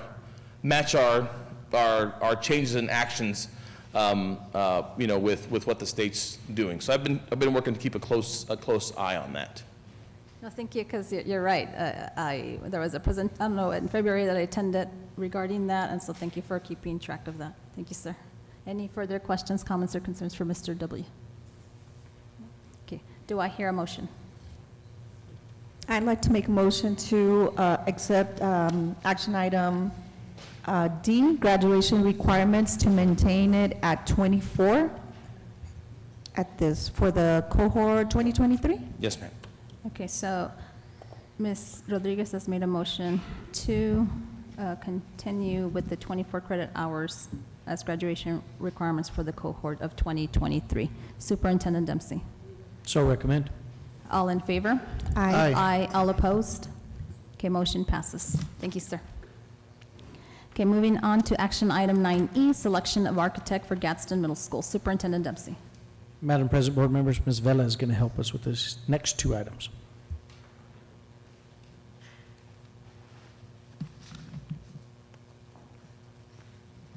Good evening, Madam President, board members, Superintendent Dempsey. It's my pleasure to bring to you this time the RFP for the architect selection for the Gadsden Middle School replacement project for action. On this one, we received 5 proposals.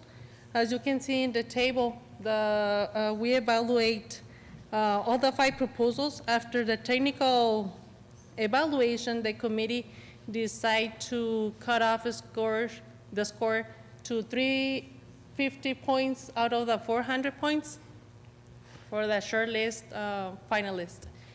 Then we have the 2 finalists that were interviewed. We did interviews with the finalists. And at the end, the Decker Perez Sabatini was the one who obtained the most of the points with a total of 575 points.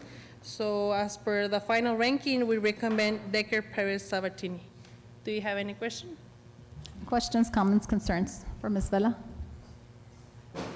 I do.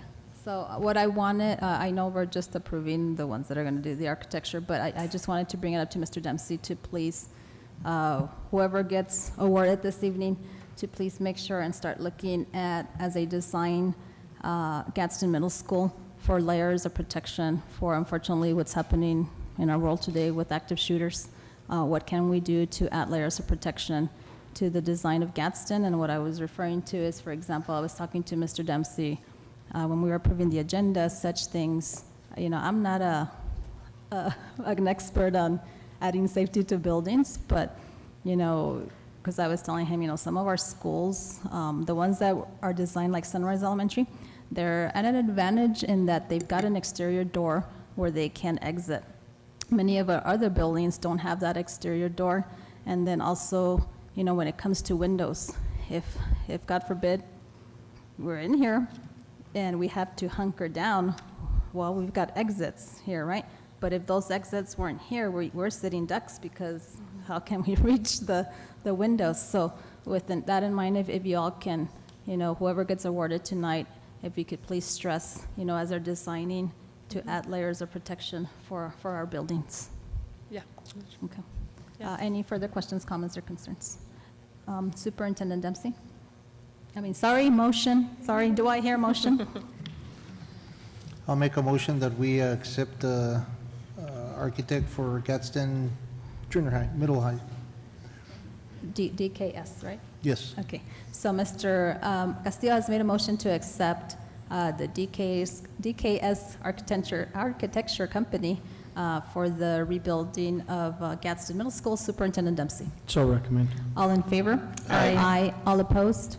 Okay, motion passes. Okay, moving on to action item 9F, selection of architect for Chaparral Middle School. Superintendent Dempsey. Madam President, board members, Ms. Vela will present this item. Madam President, board member, Superintendent Dempsey. Now we have the RFP for the architect selection for the Chaparral Middle School renovation project. For this one, we received 4 proposals. The 4 proposals were evaluated. And we also do the cutoff score for after the technical evaluation, we do the cutoff score for 350 points out of the 400 for the shortlist finalists. The finalists also were interviewed, and then after the interview, AKS was the one who got the more points with a total of 578 points. So as per the final ranking, we recommend AKS for the Chaparral Middle School project. Okay, questions or comments or concerns for Ms. Vela? I would just add again, also for the remodeling of Chaparral Middle School, that we also, whoever we choose select here shortly, is that we also request of those architecture's layers of protection, or whatever we want to call it, for our campus. Yeah. Okay. Superintendent, do I hear a motion? Thank you, Mr. Castillo. I'll make a motion that we accept AKS as the architect for Chaparral Middle School. Okay, so Mr. Castillo has made a motion to accept AKS Architectural Company to design the remodeling of Chaparral Middle School. Superintendent Dempsey? So recommend. All in favor? Aye. All opposed? Okay, motion passes. Thank you, Ms. Vela. Thank you. Okay, now we're moving on to our discussion items.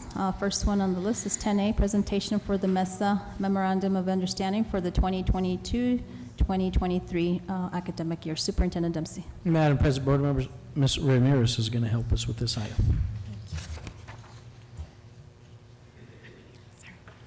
Madam President Salazar Flores, members of the board, and Superintendent Dempsey, thank you for having us today. My name is Terry Ramirez. I'm the Southwest Regional Coordinator for New Mexico Mesa, and this is Lane Faith Hewart, the Executive Director of Mesa.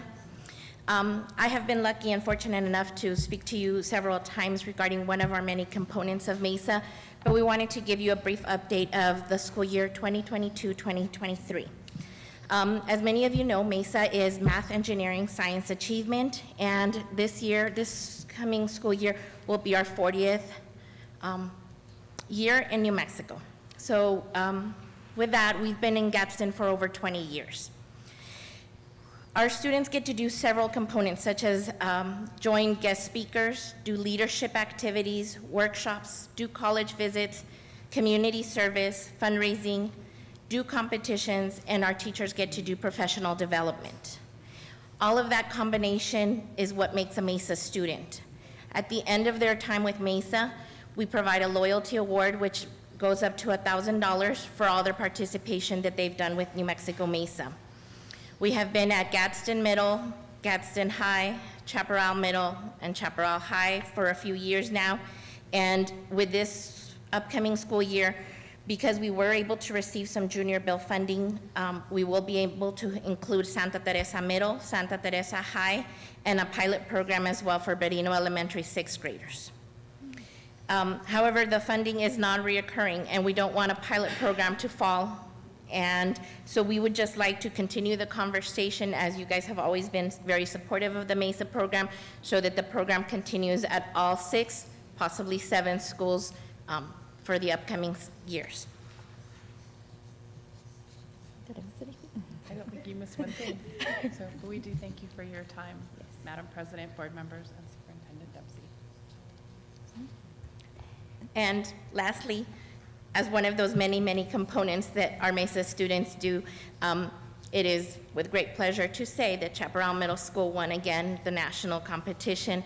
And so this is an accomplishment for Chaparral, for Gadsden Independent School District, and the Southwest Region. New Mexico was able to take both middle school and high school, the high school from up in Albuquerque, so we're very proud of our MESA students and our MESA teachers.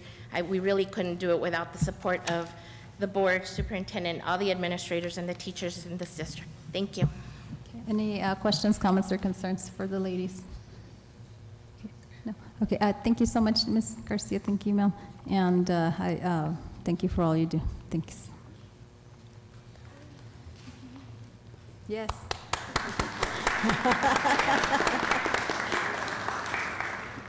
And congratulations once again to the CMS Knights. Congratulations, Ms. Avila. And if you didn't know, congratulations to our coach, Ms. Rina Viramontes. She's expecting, I don't know what she's going to name her, but I know she was joking around her own little Mesita baby girl. So that's awesome. Okay, so moving on next to discussion item 10B, Policy Advisory Policy GBA and Policy GE. Superintendent Dempsey. Madam President, board members, Ms. Borsiaga is going to present this item.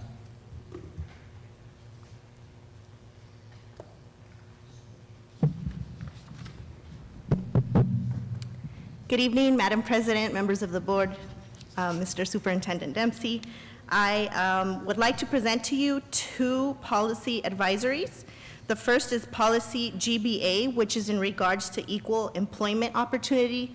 This is a policy that we currently have, however, there is new language, and the new language is in regards to what is unlawful and a discriminatory practice, so it has specific conditions and wording just to be more specific about what could be pursued as discriminatory.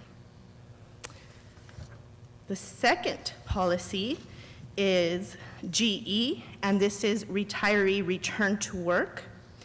Now, as we know, retirees can now return to work after 90 days, effective July 1st of 2022, and then work for consecutive of 3 years time span. So these are the two policies I present to you tonight, and I will bring them for action at our next board meeting.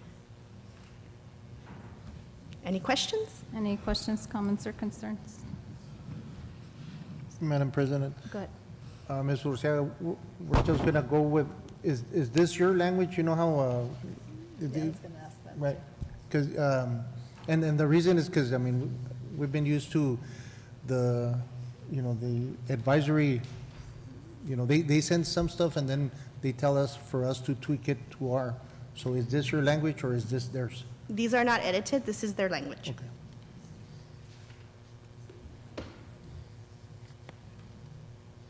Okay, and then I have a question then on this one in particular.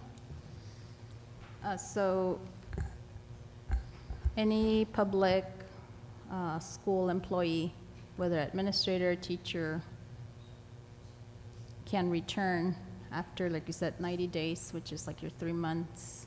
And so it is not our practice in this district to be saving jobs for people, correct? That's correct. So does that mean that if an administrator is retired, what is the likelihood that that individual will return to the same campus? And also for teachers, is it going to be, it's wherever it's open, or how are we going to handle that? That's a very good question, President Flores. And so what we may want to come up with is some criteria specific for Gadsden Independent School District, criteria where perhaps if they return, it has to be to a different position, but that would be something that we would need to create and then present to you and approve. Okay. Thank you. Any further questions or comments? Okay. Thank you, ma'am. Thank And you know what, I apologize because I did not, I fully apologize. I also want to congratulate you because she, Ms. Estrella Burciaga, is our new interim associate superintendent of HR, so congratulations, ma'am. Thank you.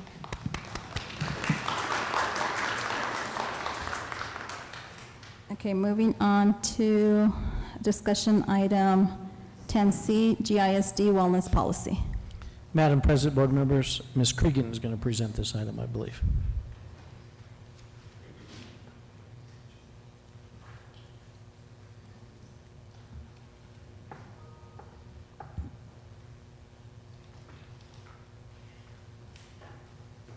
Madam President, Superintendent Dempsey, members of the board, the wellness policy has been in place for many years, and it's been spread throughout many policies in the district. So we needed to update it. So myself, Maria Gatta, Jessica Cadena, and Lisa Crawford worked together to update our policies. So I'm going to turn it over to Ms. Gatta at this point. Good evening, Madam President, board members, and Superintendent Dempsey. As Ms. Cregan stated, it was the four of us that got together, looked at what had been in place, and updated whatever needed to be updated.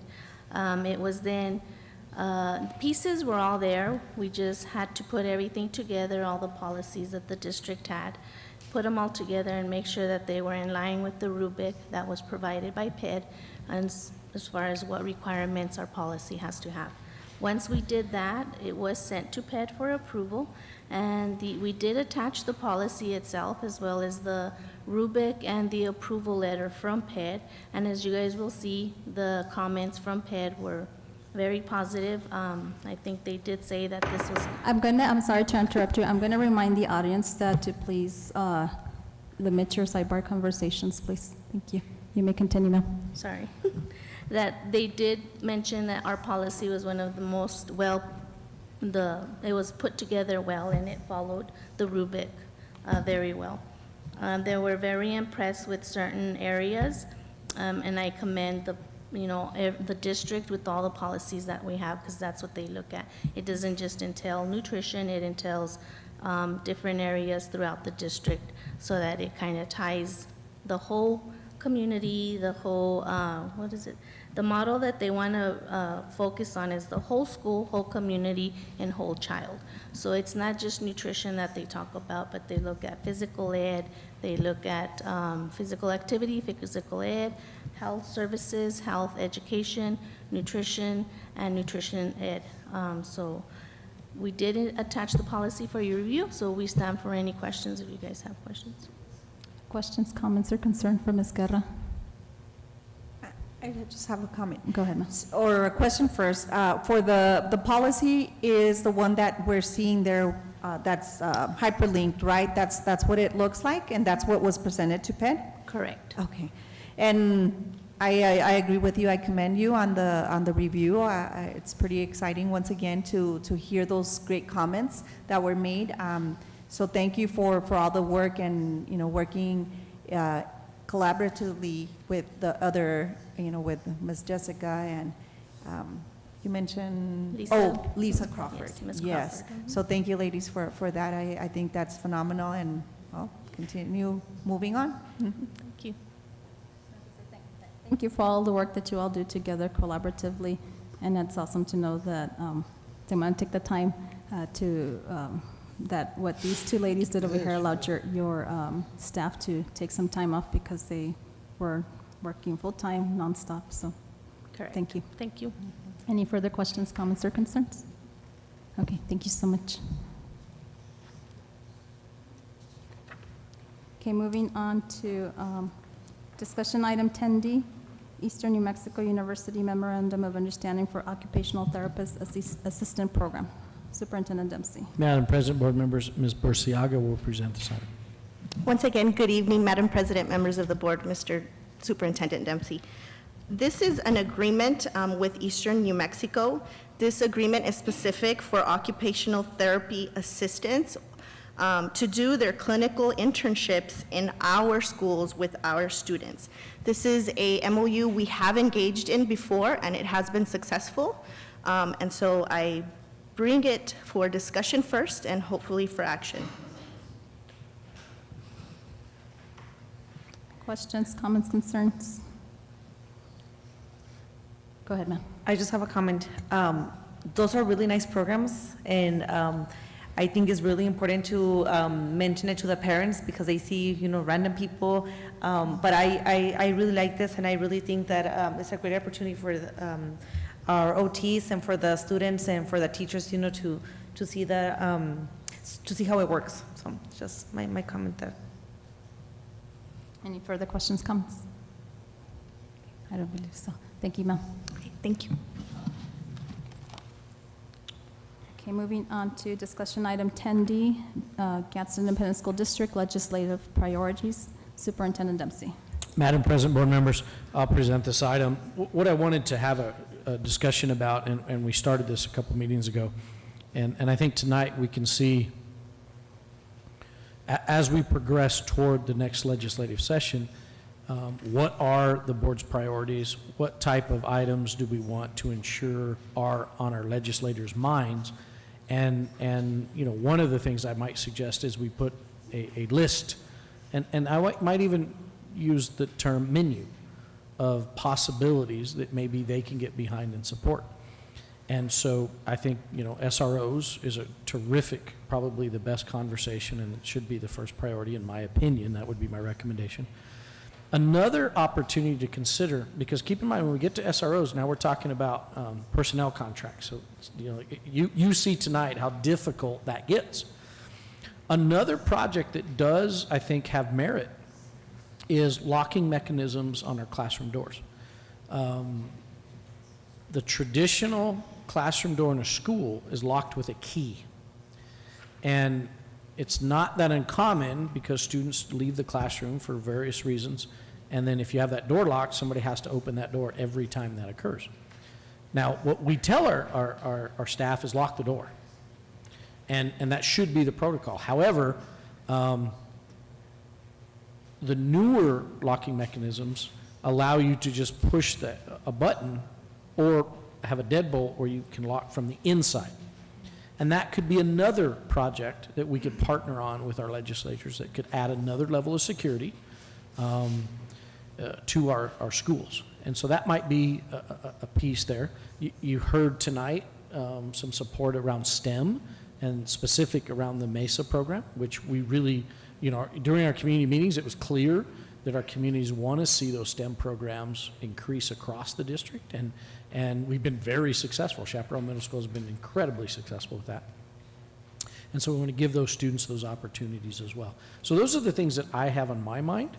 And if you have some things to add to that, you can mention those to me tonight. I'd like us to revisit this again and then, make sure that we are comfortable with the priorities. And then also have a conversation about advocacy for legislation. So if we want to, if we wanted to get one of our legislators together and put together a bill or package for SROs, for any of these items that are priorities, we need to start working now on that piece. I am suggesting a legislative luncheon. I think we'd had some dates, and I cannot remember right off the top of my head. I'm trying to work with our legislators to pin down a date in October. I'll get the, once I can, this week I should be, well, actually next week I should be able to sit down and get focused. A couple of them have responded back to me, not all of them. Those that haven't, I'll reach out to them with a phone call. They may have not seen the email or been able to respond at this time. And I'm going to try to pin down a date, and the idea we would be able to present those items as a menu of items that they hopefully can find a way to partner with us on. Okay, suggestions for our priority list? I have one, Mr. Dempsey, and thank you for about the locks. One that it would be costly, and I talked to you about it the day we were approving the agenda, is my concern is with some high school campuses, a whole different world, right? Because we have to have those buildings open to access. I think about Chaparral High School, where you've got the band room, the Q building, and so you've got to have those doors open for the kids to come in and out. So what I was, again, not an expert on security of a building, but I was just thinking, could we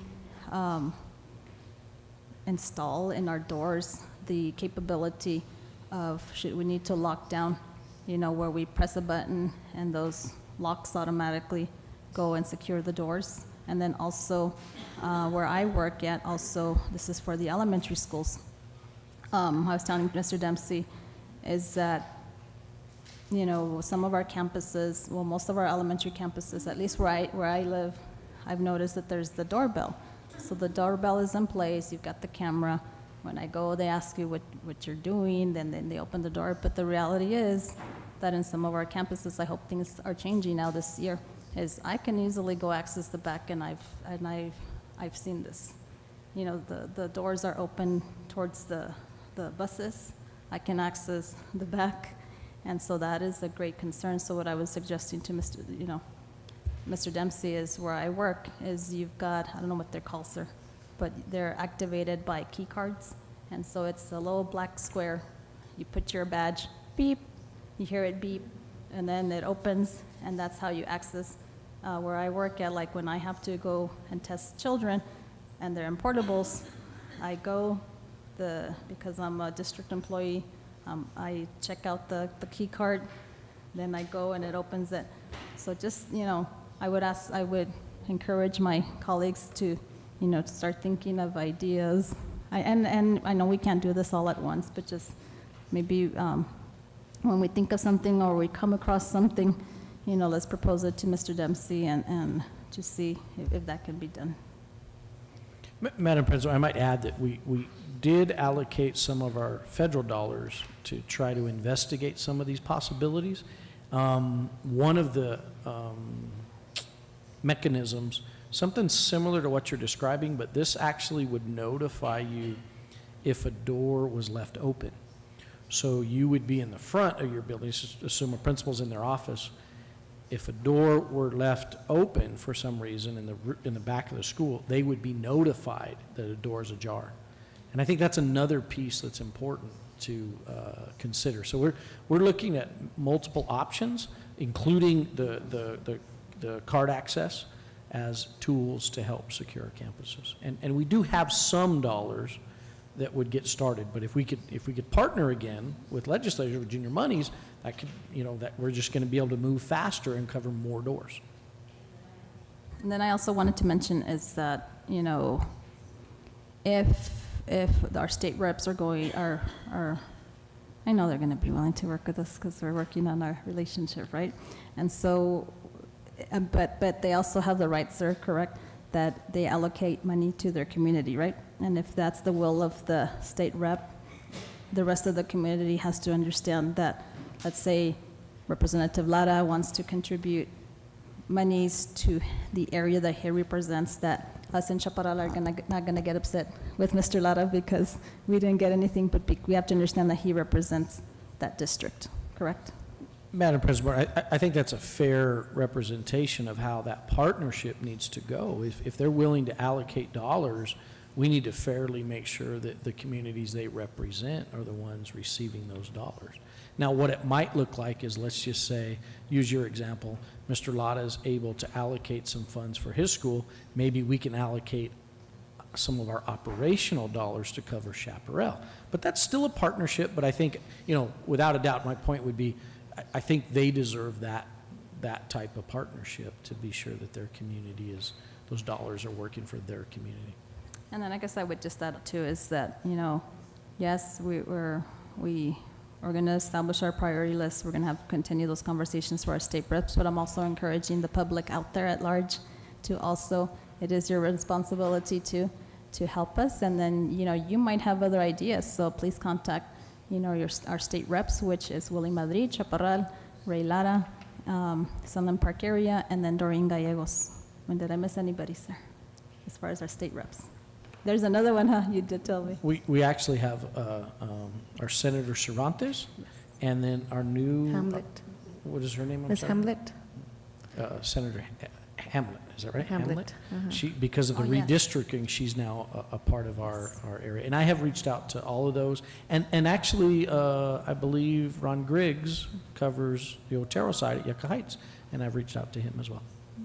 And I really appreciate when I saw the email that you sent about having a luncheon. That's awesome. So thank you, sir. Any further questions, comments, Ms. Murillo?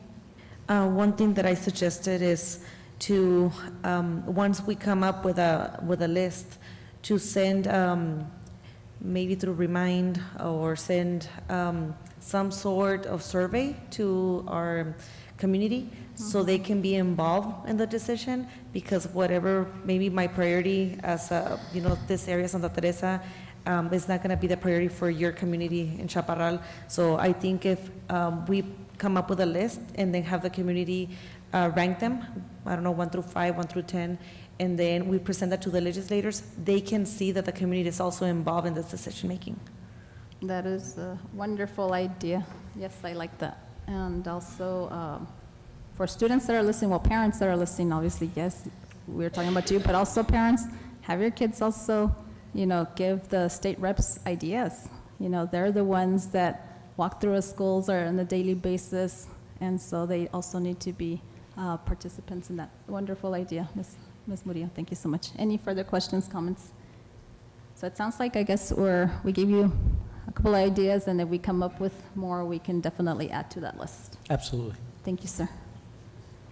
Okay, moving on to our next item, so closed session, do I hear a motion? I'll make a motion that we go into closed session, personnel session pursuant to 10-15-1, H-2, NMSA 1978 as amended for superintendent and associate superintendent's report on recent personnel actions and issues, employees on administrative leave with pay, employee grievances, and employee issues. Okay, Mr. Castillo has made a motion that we enter into closed session. Superintendent Dempsey? Sorry, so recommend. Okay, so I'm going to do a roll call. Yes. Okay, Ms. Delgado, roll call, please.